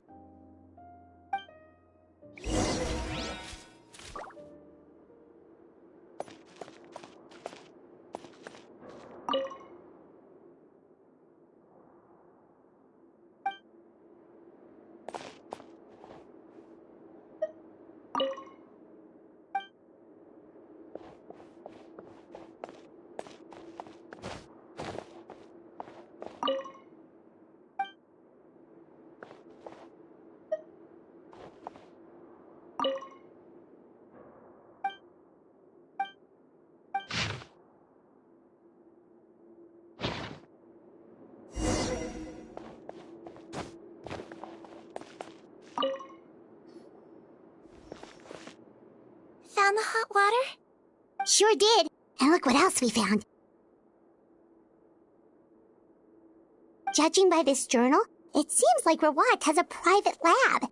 There's a good chance he could be there right now. We gotta go tell Officer Morgan right away. Oh, that's great news. But hold on just a moment. The wet towel is ready. I'm giving you another injection. Are you feeling better now?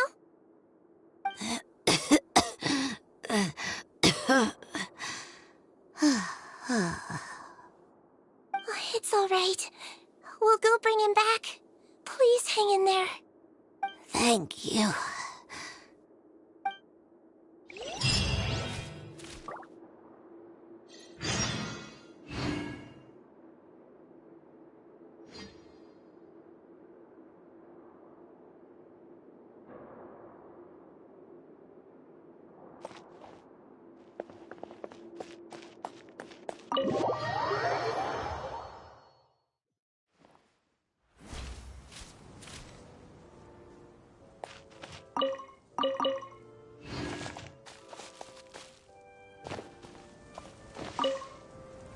No, don't look this way. I'm supposed to be hiding, remember? Captain's orders.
It's Officer Morgan! They're already here!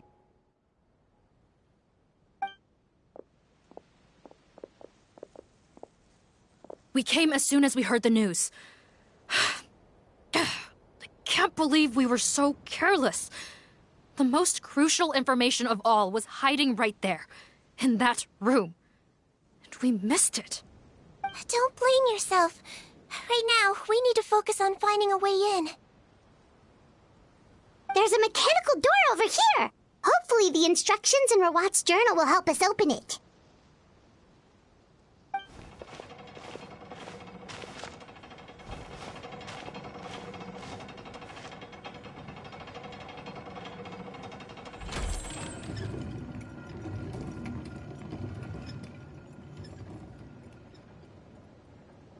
It's open.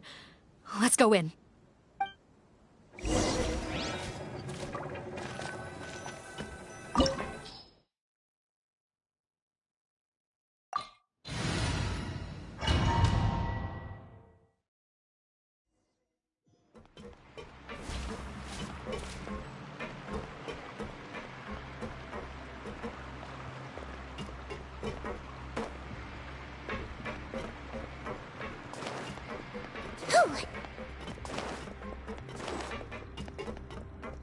How did they get in here? Captain, up ahead! Those look like our fugitives! So they found this place too? Don't let any of them escape!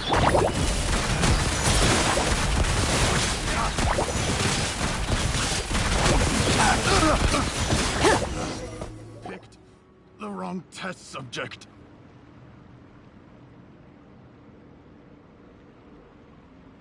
Captain, according to our list, many of the fugitives aren't accounted for. There may be others hiding deeper inside the facility. Ah, so these guys were just the lookout crew. The Marechaussee Phantom! How did they find this place? Wait, it's that guard from the fortress! That's right, I'm on your side. The Duke sent me. What's the matter? Some sort of mix-up? Mr. Odilon, didn't I tell you a few days ago that you need to stop all field work until you've recovered? Well, you know, gotta help His Grace out. Share the load. Officer Morgan, this man is an imposter. The real Mr. Odilon has no recent health issues. What? But Looks like the head nurse was right about the face-swapping method. Arrest them all! DuPont, stay here and keep guard. And watch the exit. If we're not back soon, call for reinforcements. Got it.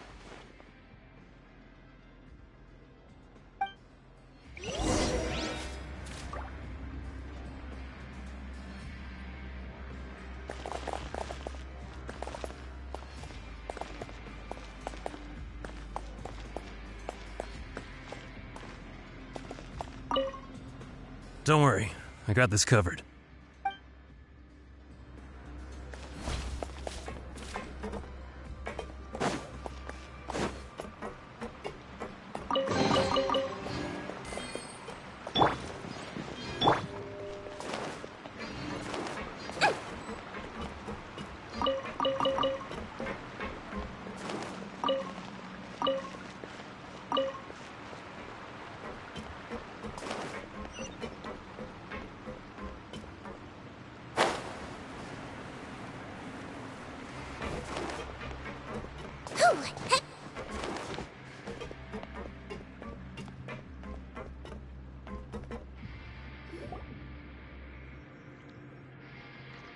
many jars.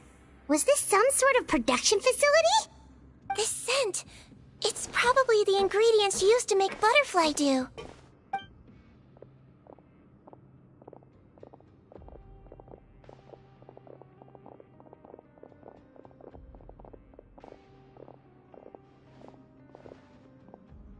How come they're all empty? Did it sell so well that he ran out of supplies? How strange. Why would Rawat choose to manufacture a popular product like that in such a difficult-to-reach location? Given our suspicion that he may have been coerced into the illegal drug trade, I would have thought that any production facility we find here would be used for illicit purposes. Perhaps butterfly dew is itself an illegal drug. Do you have any evidence for that claim? No, just a guess. We need to find Rawat as soon as possible. He has all the answers we need. Understood. Well, let's not linger here. Let's go. Come on.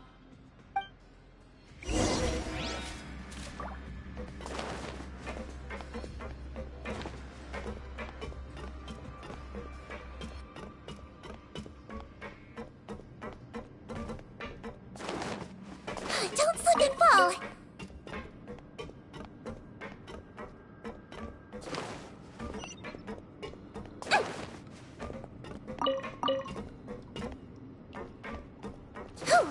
Don't slip and fall.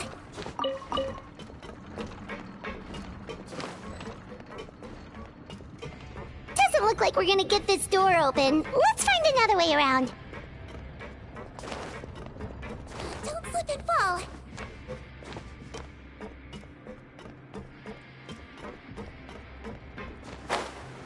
This one's closed too! What's with those carts and tracks? Oh, maybe it's one of those doors that opens when it senses cargo passing through. There's a loaded cart right over there. Let's bring it to the door and give it a try!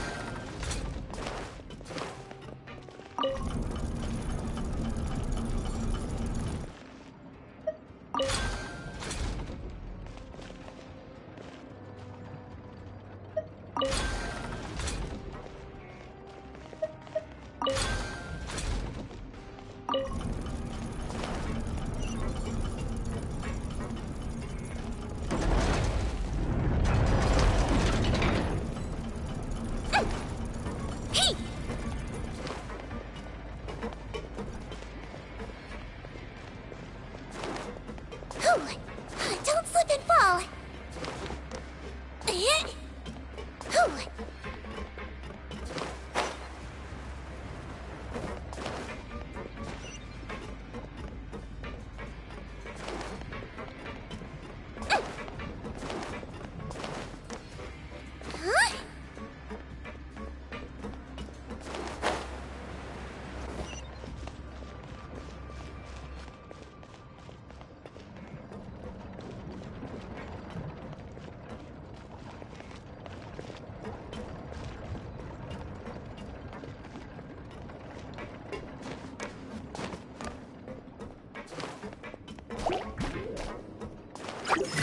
Floaty floaty! Busted! Logan!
This room's much smaller than the others.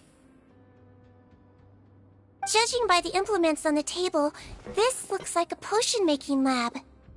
Head nurse! Over here.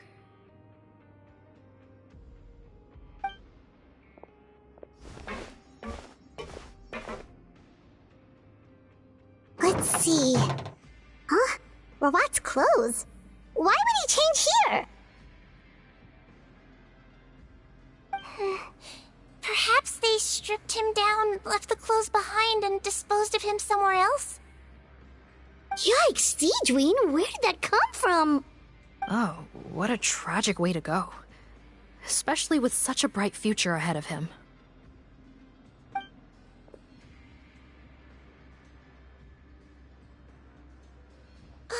There's a path leading further on, Officer Morgan. Let's keep up the pace.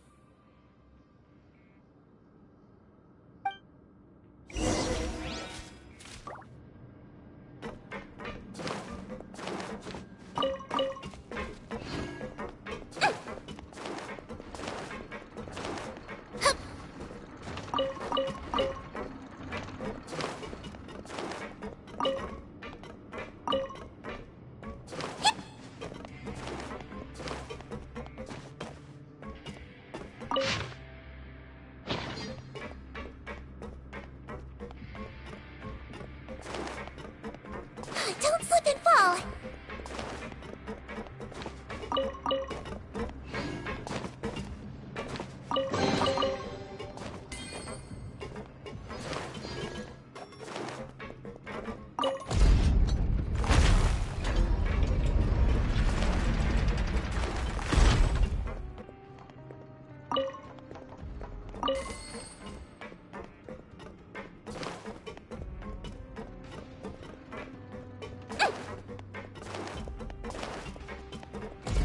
Don't slip and fall!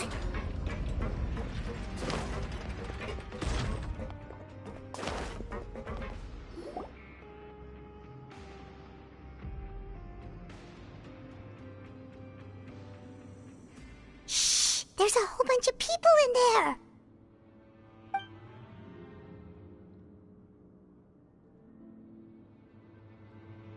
Are you serious? You're telling us that within a day, our faces are going to rot like yours? Fontanian physiology changed dramatically after that great flood, and it's not as compatible with this face-changing solution as before. The side effects are as you can see. Why didn't you say anything before we all used it? Look, my plan got you all out of prison, didn't it?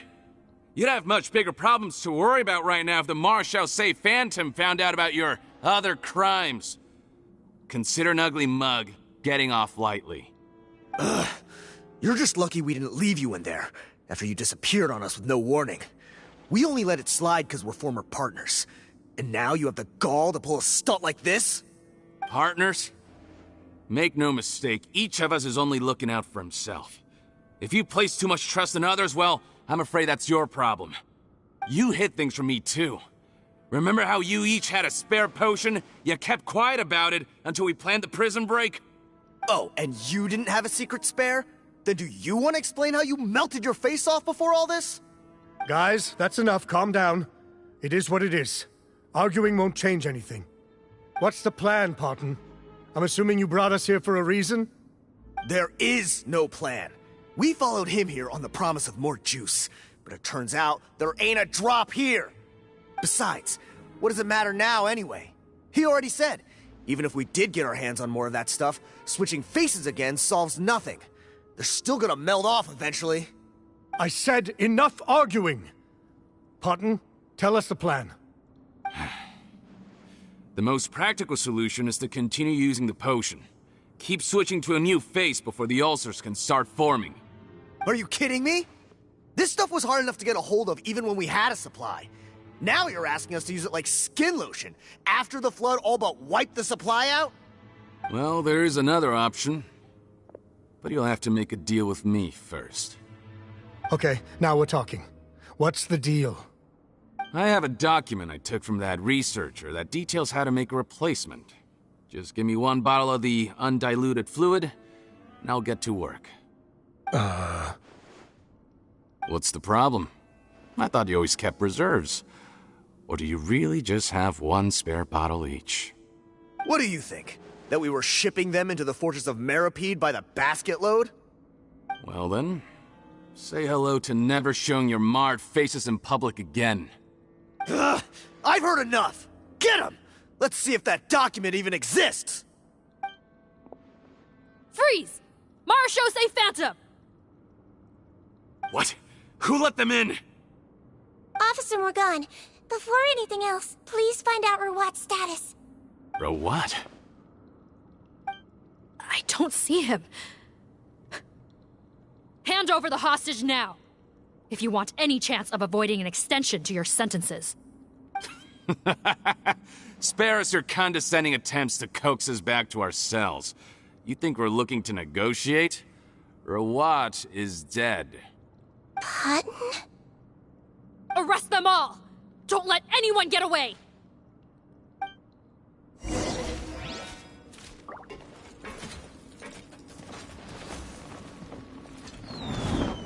That wasn't very nice!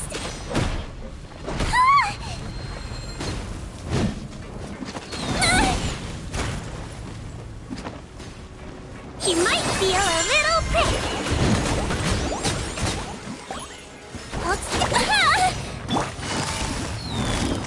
Quietly now.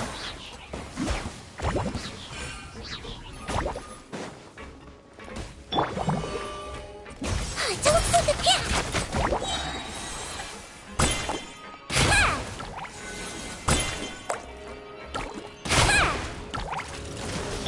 Busted. Another test subject. Don't be nervous! Just relax! Calm down! The wrong test subject. Here comes the catch. Ready.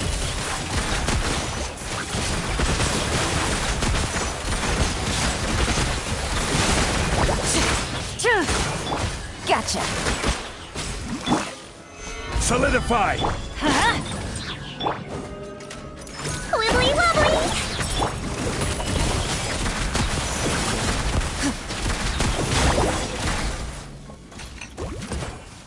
Huh. Gotta say, I never expected to see the head nurse in combat. Some patients respond better to a more aggressive treatment plan. Did we get everyone? Captain, we finished the head count. Parton's missing. Over there! The door's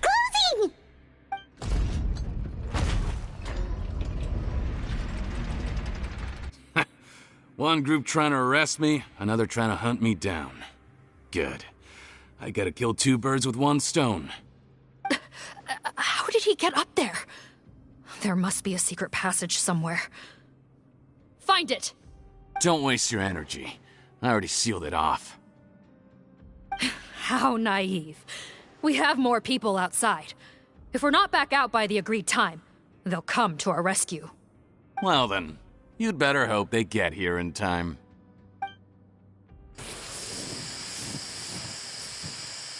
There's some kind of gas leaking from the pipes. Be careful, it's poisonous. This is our distribution center, where we store the product derived from our source solution. We had to use special fire prevention methods to prevent contamination. The pipe network here was designed to emit a gas for firefighting. One little modification later, and it makes an efficient death trap. Why would you do this? Your partners are here too. Oh, please. If they can't supply what I need, they're of no further use to me. Besides, I can't have them exposing my potential whereabouts. He's a maniac! Come on, we gotta find a way to open that door! Go ahead, struggle in vain. Once the last of you croaks, no one will ever find me again. So long! Are you sure you're ready to leave, Potton? You haven't changed your dressing today. You can't cure my face. Just give up. And what if I could? Nice try. You're just trying to stall me. Don't you worry about me. I'll find a way to cure my face once I get out of here. Oh, I doubt it. After all, Fontanians can no longer dissolve in primordial seawater.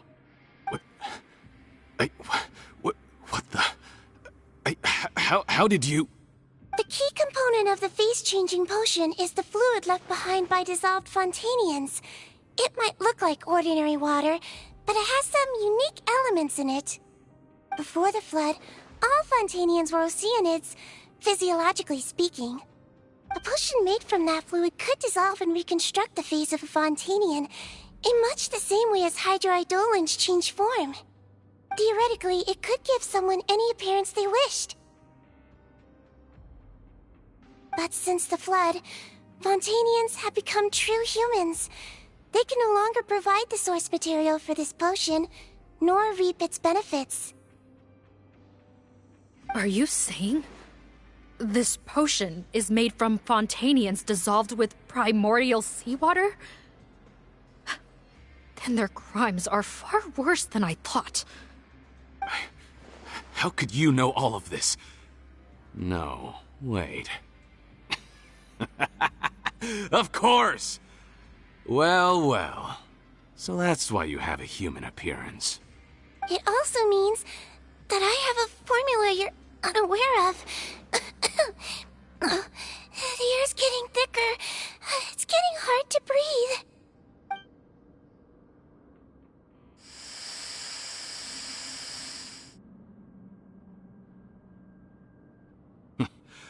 I might get to make a deal today after all. Alright, keep talking. How do you intend to give me the formula? Oh, it's not a formula, but a finished product. I have a bottle of it right here. What? When I tried Rawat's skincare product, I noticed it had a certain special component in it. So I had my friends gather some other ingredients for me, and sure enough, a little experimenting later, I produced the potion. I'm guessing his skincare lotion contains the fruits of your joint research? Huh. Impressive guesswork. Yeah, we were a supplier for some of the raw ingredients. But it only contains a tiny amount of the active ingredient. The effect is minuscule compared to the undiluted fluid. Well, I found a way to reverse the dilution process, giving the skincare lotion a similar effect to the fluid it is derived from. That's impossible. If I tell you some of the ingredients, I think you can figure it out. First, you need to combine tainted hydrophantasm tissue with transoceanic pearls at a ratio of around 3 to 7. Tainted hydrophantasms and transoceanic pearls. I see. Can't believe I never thought of that. So, can we make a deal? Sounds good to me. There's a delivery pipeline beneath this window. Drop the potion in, and I'll release you all. Nope, not trusting you that easily. You're like those naughty kids who try to hide their illness. Open the sluice gate first, Then I'll hand you the potion. Even if you're not bluffing, your potion won't cure my face permanently. You really think you have any leverage here? I'm not closing the valve this time. Clock's ticking. Fine. Then I'll just stand here with the potion in my hand. And when I faint from the poison, I'll drop it and it'll be destroyed. No.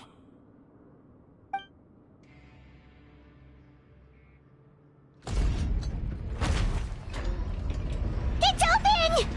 Disable that sluice gate! Jam it! Don't let it close again!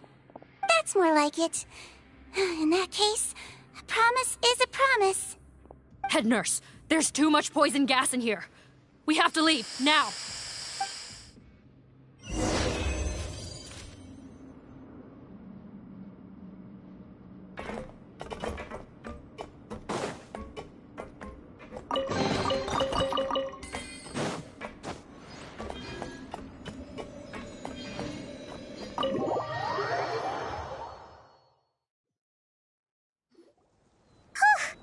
That was too close.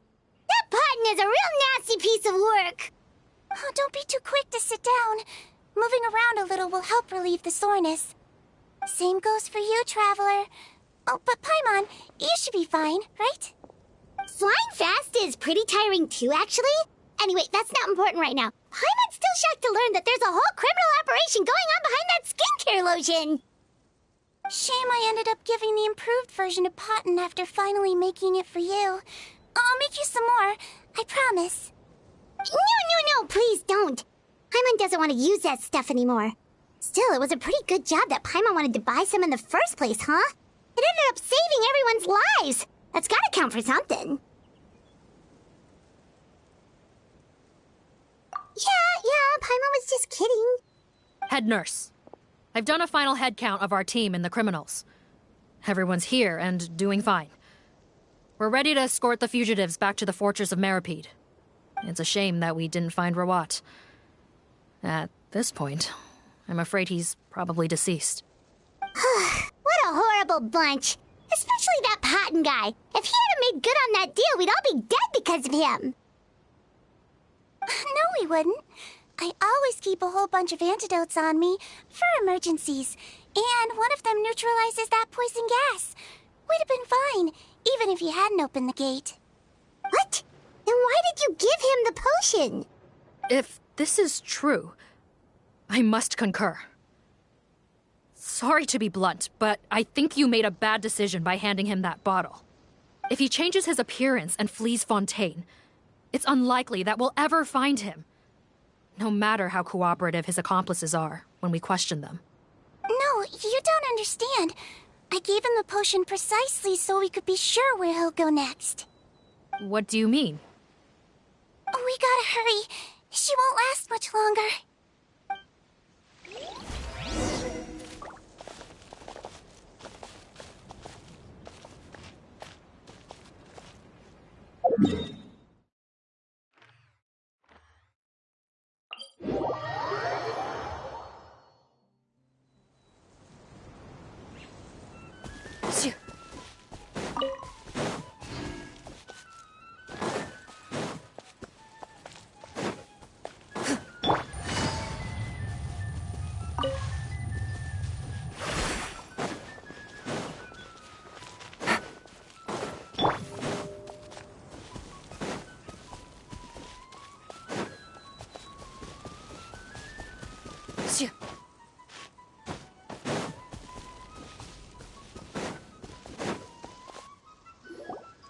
Don't move a muscle. I might be short, but I pack a mean punch. Captain, you're just in time. While I was lying in wait, I spotted this crook snooping around, trying to find a way in. So I detained him. Whoa. His face. Are you... Potton? So this is where you were heading, huh? What? This is how Potton looked before his face was marred. His current appearance matches the mugshot on his arrest warrant. I see. Wait, so what's going on? Wasn't the whole point of the potion to disguise himself and escape Fontaine? Why would he change back to his original face and run right into our trap? Enough of this nonsense. Let me in! You better pipe down. There's an old lady in there who's very sick. No way are we letting a crook like you inside. To heck with it. Listen to me. I'm Rawat. That's my mother in there. He's gotta be lying, right? Rawat was a victim in all this. He was forced into it against his will. How can he and this monster be the same person? Forced against his will? That's the funniest thing I've heard all day. Heck, when I was being coerced, everyone thought I was colluding of my own free will. And then when I actually became a criminal in my own right, you all suddenly thought I must be under duress. Amazing what a difference a handsome face makes. Save us the speech. Explain yourself. You want an explanation? Fine. I'll tell it how it is. When I was just Potton, the whole world treated me with contempt. Ew. What do you want? Get away from me. Women despise me. Collaborate? You don't look like much of a researcher to me. My peers scorned me. Mr. Potton, was it? I'm most interested in your research. Consider my offer carefully. I doubt you'll find other investment opportunities. Only villains would work with me. You want out of the game? Forget about it. Turns out, I slipped up a little. Left your picture with some Marechaussee Phantom officers. Easy mistake to make. Now they've listed you as an accomplice and drawn up an arrest warrant. So I suggest you put any thoughts of running away to rest. If you get caught by the guards for being in the synth business, you ain't ever seeing the light of day again. There was no way out for me. Until I could stop being Potton. Mr. Rawat, I have something I'd like to tell you. I became popular with women. This new potion you developed is fascinating. Genius, in fact. Would you consider working with me? I'd be happy to sign a licensing agreement. My peers looked up to me.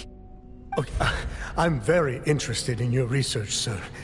You must no doubt have offers from countless investors. So far be it from me to ask for a full collaboration, per se. I merely wanted to express my interest. No pressure at all, naturally. And the villains even began to fear me. Becoming Rawat showed me what a superficial world we live in. But I did not hold a grudge.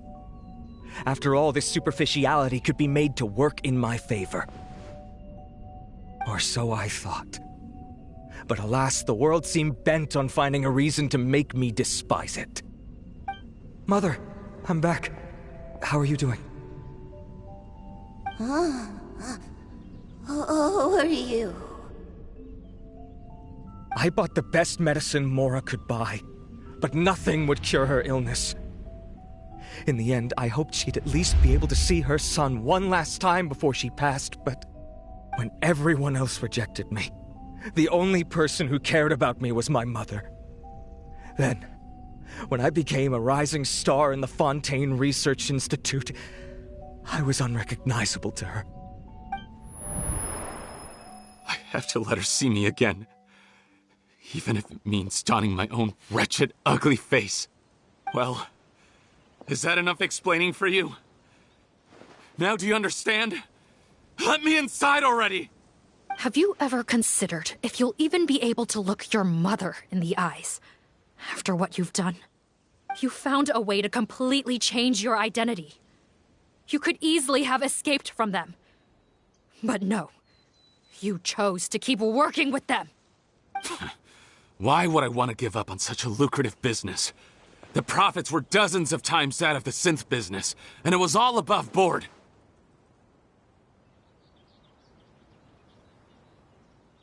So you kept being a villain just for the money? Villain? By what standard? Is doing evil deeds really what makes someone a villain in your eyes? Or does it all come down to the way they look? None of you saw a villain when I was wearing my other face, did you? You have no right to judge me! You're all just fake people living in a hypocritical world! I regret nothing! My mother would understand! You're a villain to the core! But especially that tongue! Honestly, I don't see a villain when I look at your current face either. Don't humor me. You don't seem surprised by my confession in the least. How long have you known the truth? I didn't know anything for sure until you chose to take that potion bottle and spare our lives. But if you're asking when I started suspecting you, it was the first time you came to see me at the infirmary. I had to confirm my suspicions. That's why I chose to join this investigation. Are you kidding me? A young, promising researcher and a wretched criminal? What on earth gave you the idea that they could be one and the same person? Well, there were no visual clues. This potion's face-changing effects are very powerful. Even as a Melusine, I couldn't see through the disguise. But I believe I understand humanity a little better than most of my kind. Humans have certain fundamental qualities that do not change with their appearance. Fundamental qualities, huh? So you think you're the one who's seen through me, do you? Most people probably don't know this, but I think I can guess what your deal is. Melusine constitutions are very close to that of water, so it stands to reason that the potion should work on them too. You use it yourself, didn't you? That's why you have a human appearance. Cedrine? Yes, you're right.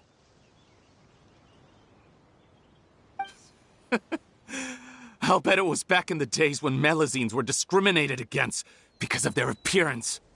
It was either carry on living in the gutters as part of an alien race cast out by humanity, or become the head nurse of the fortress of Meripede, revered by all. Not a hard choice to make. It's a no-brainer. So you see, you and I were the same. And I'm the one who saw through you! That's not important right now. You came here to see your mother, didn't you? Well, I can grant you your wish.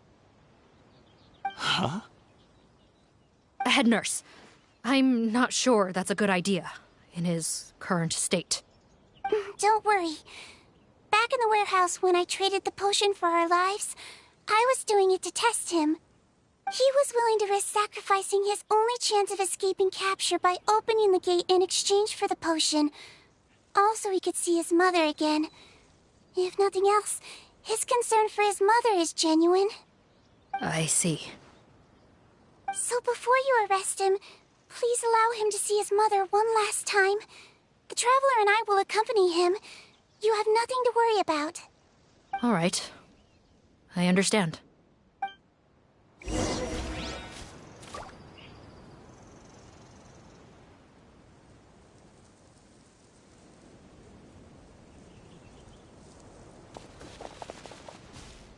Join the head nurse inside. If he tries anything at all, shout. I don't trust this guy much. Be careful.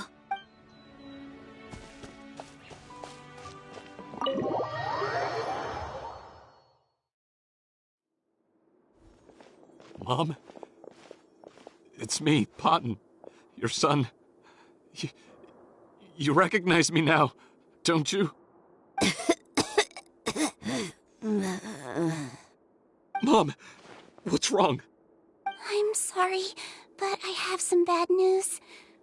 I examined your mother last time we were here, and it appears that due to her prolonged fever, she's lost her eyesight. What? Your appearance no longer has any bearing on her ability to recognize you.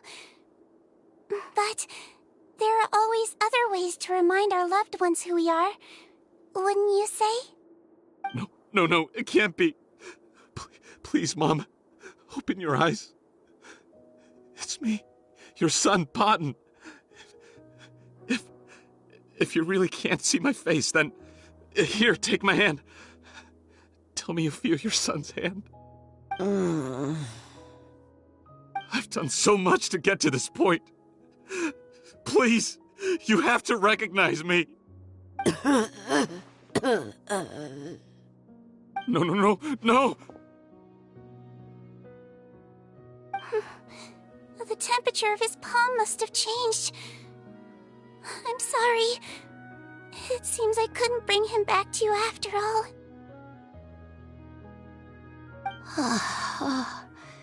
It's you. Thank you.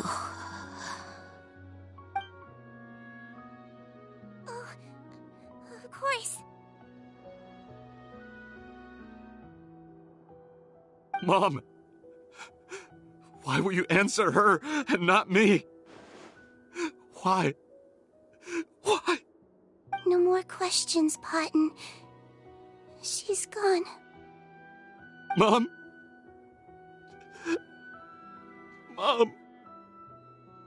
I'm sorry to say this, Potton, but you and I are not the same.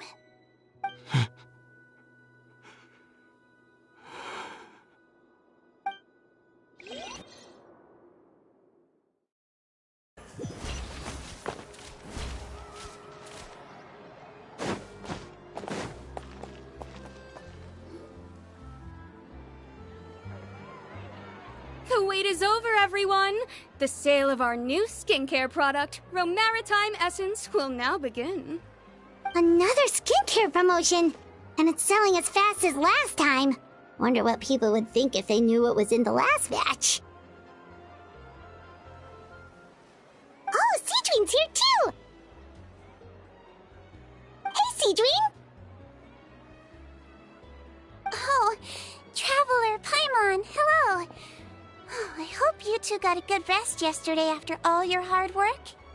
Of course! Nurse's orders, right? Anyway, are you here to take notes for your next article? Actually, I'm mostly here to help Officer Morgan wrap up yesterday's case. Ah, that reminds Paimon. That stuff sold like crazy, didn't it? Is it gonna cause huge problems? Nope, there's nothing to worry about. Unless modified, Butterfly Dew is an excellent skincare product that's completely safe to use. Besides, officers have already retrieved all Butterfly Dew purchased on the market. Now it's just a matter of disposal. After consulting Monsieur Nervulette, I came up with a way to neutralize any harmful effects, so it'll evaporate naturally without polluting water or soil. Wow, it's Seedween to the rescue again! Thank you for serving as our consultant, head nurse. All the butterfly dew we recovered has been disposed of, according to your instructions. Great! Good job, everyone!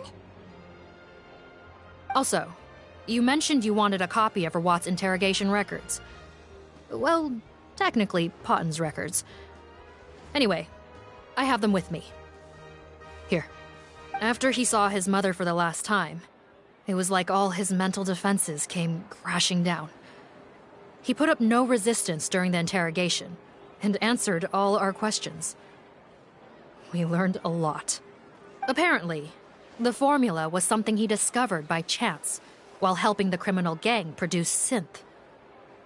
Later, he came up with the idea to dilute it, and use the resulting substance as a skincare product. Their supplier was Vache. But you could also argue that they were the ones doing him a favor. His operation helped Vache's gang dispose of an enormous amount of evidence. It made for a seamless collaboration. One man's trash was another man's treasure, and there were no loose ends. It's no wonder we never noticed what Potton's gang was up to. Vache again, huh? Is there still no end to the harm he caused? Make no mistake. The crimes of Vache and his accomplices will come to an end. It's only a matter of time.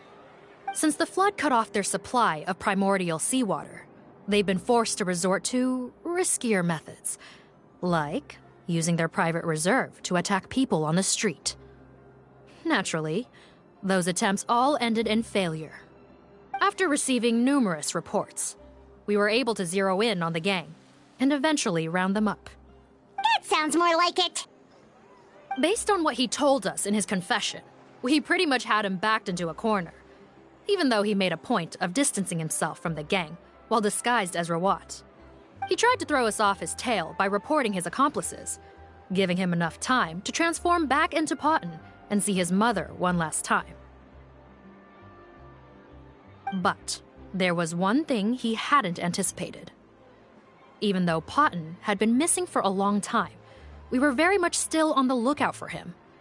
So the moment he appeared in public after changing back to his original appearance, we caught him. So he tried this once before, huh? Guess he really did want his mother to see him again. But in the end... Looking at the interrogation records, it seems like he spent the first sum of money he earned as Rawat on his mother's treatment. Yes, which is why I suspect that his initial motive for using the potion was not personal greed, but a desire to become somebody who had the power to save her. Even so, he went too far. In the end, he got what he deserved. I understand. Thank you for bringing me these records. Why did you want them anyway? Potton was one of my patients, so I need to put together a medical file for him. My teacher always stressed that a person's life experiences are just as important to their file as their medical history. Why are you still treating him like your patient? Isn't he kind of beyond redemption now? That may be true, but a patient is a patient, regardless of the choices that bring them to my care. One last thing, head nurse. Please keep everything you know about this potion a secret. It would be for the best if most of Fontaine knows nothing of its existence. I know my fellow officers and I will be able to sleep easier if that's the case. Of course. Not to worry. Thank you for understanding. I'll take my leave then. So, Cedrine, did you really use that potion yourself? Why do you sound so surprised, Paimon? I told you all about it. It was quite a while ago now. You mean that story about the witch and the potion? So it was really, actually, genuinely a true story? Yes, it really, actually, genuinely was. But...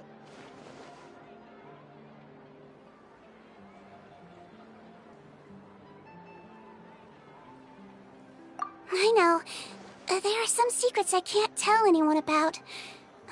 But considering everything we've been through together, I know I can trust you with them. Before I tell you, though, could you follow me somewhere? I want to pay my respects to an old friend. Of course!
Nervalette and Risley, they're here too!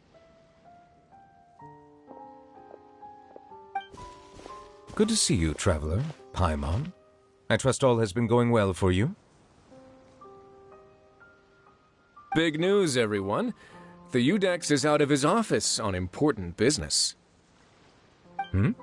Is that genuinely something people would consider big news? Why wouldn't they? Important business is a big deal. Ah, yes, you're quite right. When someone you care about requires emotional support, being there for them at the right time and place is of the utmost importance. After reading the Maréchal Say Phantom's reports, I had a feeling a trip here might be in order. Take note. That, my friends, is how Monsieur Neuvillette shows that he cares. We're both here for the same purpose, actually, to accompany Sigewinne as she pays her respects to her late teacher. So the old friend she mentioned was her teacher then? The witch? Oh, sorry. Paimon didn't mean to be rude. It's only because Sigewinne calls her that all the time, so... I doubt she considers that title to be offensive, Paimon. Don't worry. Indeed. In fact, I believe Sigewinne would take it as a sign of affection. She has spoken of this doctor on many occasions, and it sounds like she was a truly generous individual. In those days, many people harbored prejudices against Melusines. She was the only teacher willing to take Sigewinne on as a student. Wow. It's really nice of you two to be here for Sigewinne. Guess you guys really look out for your younger colleagues, huh? Younger colleague? Well, that might be true for the Iudex, but I'm not sure I can say the same. Sigewinne served a sentence in the fortress of Meropide hundreds of years ago, and after she did her time, she decided to stick around. She's been an integral part of our administration ever since. Strictly speaking, the head nurse has been around longer than most people in the fortress, myself included. Pretty sure that makes me the younger colleague. She served a sentence?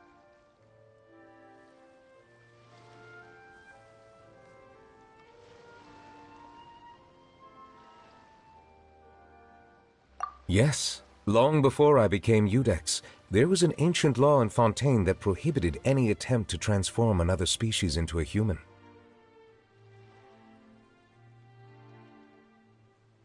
Initially, I and most researchers believed this law to have been imposed due to ethical concerns. But now, it seems more likely that the law was nothing more than an insurance policy, a way for Egeria to ensure that her people would remain insulated from the truth, thus enabling them to lead more straightforward, happier lives. Ignorance is bliss, as they say. Sigewinne had her reasons for choosing to obtain a human form, but the act was nonetheless in clear violation of the law. Could you tell us a little bit more about what happened back then? Certainly. Sigewinne does not object to her close friends learning about her history. In fact, I first learned of it myself because she confessed the truth to me of her own volition.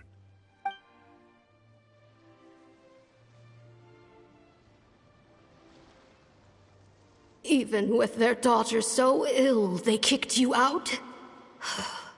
Stubborn as always. And prejudice isn't a disease I can cure either.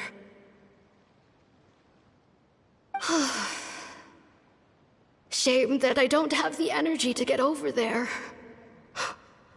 You're laughable, you old witch. You want to save everyone in Fontaine, but you can't even save the patient before you.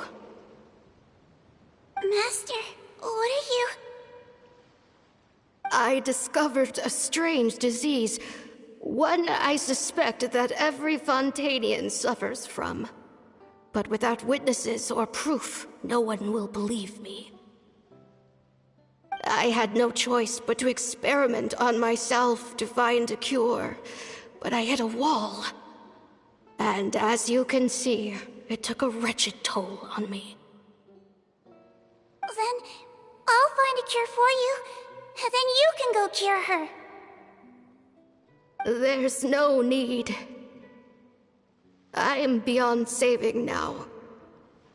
There's nothing you can do. But, Master... As I said before, a doctor's duty is to treat whatever ailments they can. I know, but they don't trust me at all.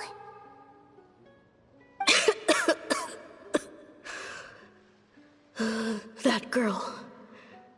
She's your first ever patient, isn't she? Tell me, what cost are you willing to bear to see her cured?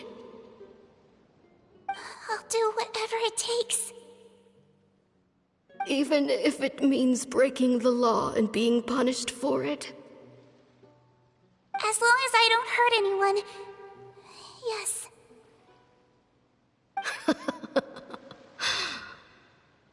Spoken like a true student of mine. Then I shall make one more final gamble. And see my experiment through to its end. Leave me for now, and come back in 2 hours. If I am able to work this miracle, then I will have found a way to save all Fontanians, and I shall be able to help you treat that girl. If not, then it means there is one more disease in this world that I cannot treat. In that case, do not come looking for me. I will leave you a parting gift. An accidental discovery happened upon through my study of this strange disease. It has little use, but it will at least help you cure this one patient you can reach.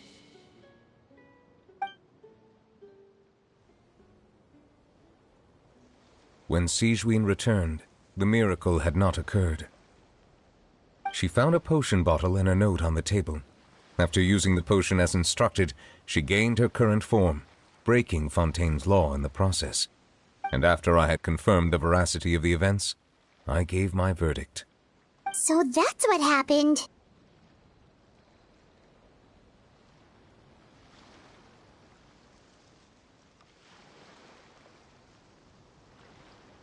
I fear Sigewinne only understood the full story after the truth about the dissolution of Fontanians was uncovered. When I reflected on all this with that knowledge in hand, I felt a deep sense of regret. As I use the law to uphold justice, there are times when I cannot help but acknowledge its ruthlessness.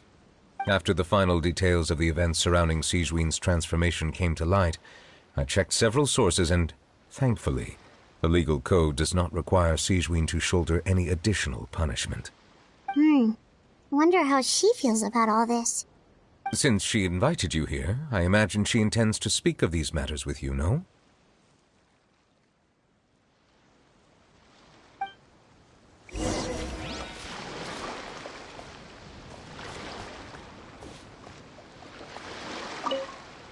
On behalf of the Maréchaussée Phantom, I would like to once again thank the Fortress of Meripede for your assistance in the response to yesterday's prison break. Our head nurse and the Traveler in Paimon did most of the heavy lifting, I would say. Sigewinne seems to be in good spirits. I trust work hasn't been too hard on her lately? Well, she might be the only permanent medical staff in the fortress, but there's plenty of people with medical knowledge willing to help her out. I am most relieved to hear it. The way you're asking after her well-being makes you sound like a concerned parent. Well, I won't lie. I've always seen myself that way. Showing your age a bit there, don't you think? Indeed. Actually, I often forget just how much older I am than you. Well, while we're on the topic, what did you do before getting this job, anyway? Spend all day swimming in the sea, from east to west, and then north to south? Yes, and, from the surface to the ocean floor on occasion. Wow. Impressive. Apologies, that was merely an attempt at humor. You can disregard what I said. That's impossible, I'm afraid. My imagination's already running wild.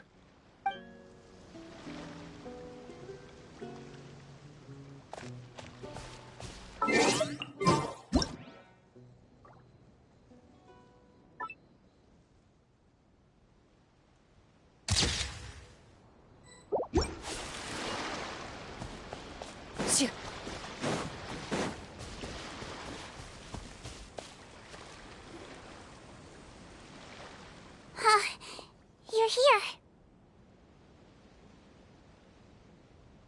The old friend I mentioned was my teacher. When she passed, her body was nowhere to be found. All that's left of her is an empty tomb. And even that's deep underwater now. Sigewinne, the witch who gave you the magic potion, she was your teacher, wasn't she? Sounds like Monsieur Neuvillette filled you in. After learning the truth, it must have been hard to process, huh? Well, to be honest, after I realized what really happened that night, my first thought was that it kind of made sense. It seemed exactly like the sort of thing she would do. But she was planning to sacrifice herself and never told you. That's just who she was. If lying is what it took to get a kid to take their medicine, then that's what she'd do.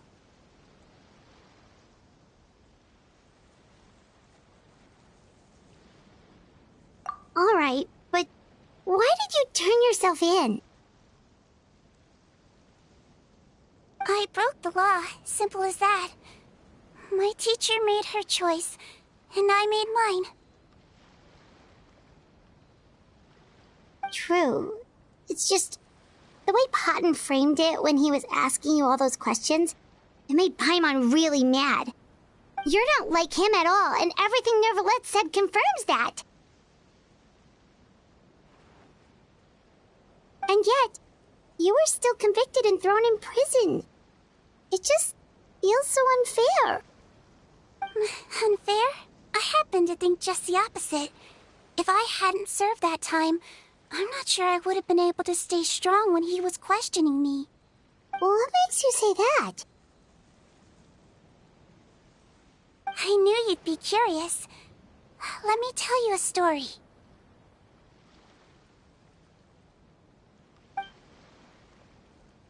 The verdict came down. This Melusine is guilty. Deudex defended the authority of Fontaine law, but he did not confiscate the Melusine's medical kit. And so, the Fortress of Meripede gained a new little doctor. She still wore her hood and raincoat, even though it never rained in the fortress. Perhaps thanks to her human appearance, no one refused her treatment. She treated more and more patients, and her sentence grew ever shorter. Finally, the people of the fortress could not live without her, and though her sentence ended, she did not leave them either. Then one day, she received an invitation from the outside world. The location seemed familiar, and when she arrived, an old lady was waiting for her. She saw right through the Melusine's disguise, but didn't reveal it. Instead, she asked a question. Tell me, why do you think you gained the respect of so many people, despite being a Melusine? Because I look like a human? It's been 50 years, Sigewinne, and you haven't aged a day. I think everyone knows you are not human. I finally found you, after all these years. I still remember, you know. It was you who saved me that night. But how?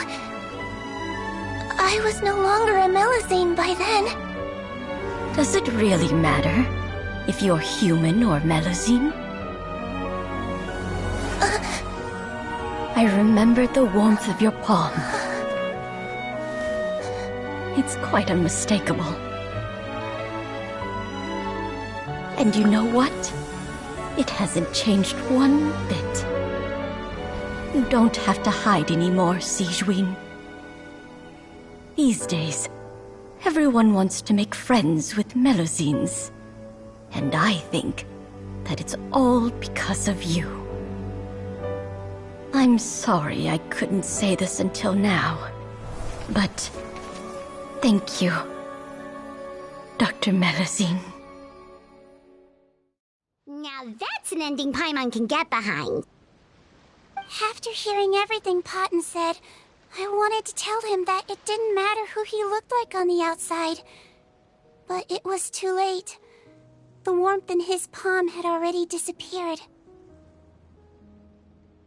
I tried to treat him, but the roots of his problem had nothing to do with his face.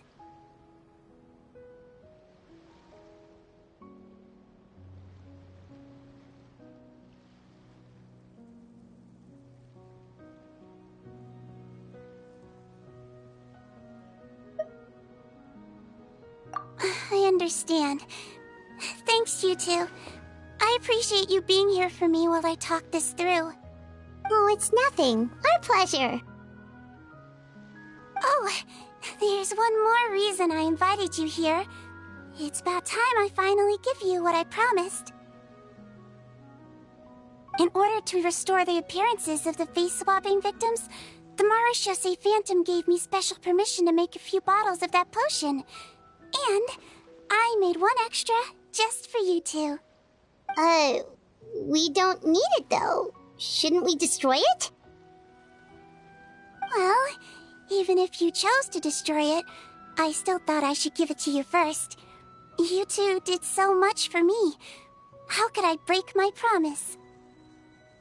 Well, fair enough, but anyway, Paimon's definitely not interested in this stuff anymore. Still, if this is the very last bottle in all of Teyvat, getting rid of it would feel like kind of a waste. Maybe we can give it a special meaning somehow. Ooh, Paimon's got it! Melusine physiology wasn't affected by the Great Flood, right? So that means the potion should have a permanent effect on you. In that case, what do you say, Cedrine? Ever thought about transforming back to the way you used to look? After all, from a Melusine point of view, Paimon bets Melusines look the cutest of all. Paimon, after everything, do you really think it matters whether I'm Melusine or a human? Well, what was Paimon thinking? You made up your mind a long time ago. Yeah, let's just destroy this thing. Leave it to me.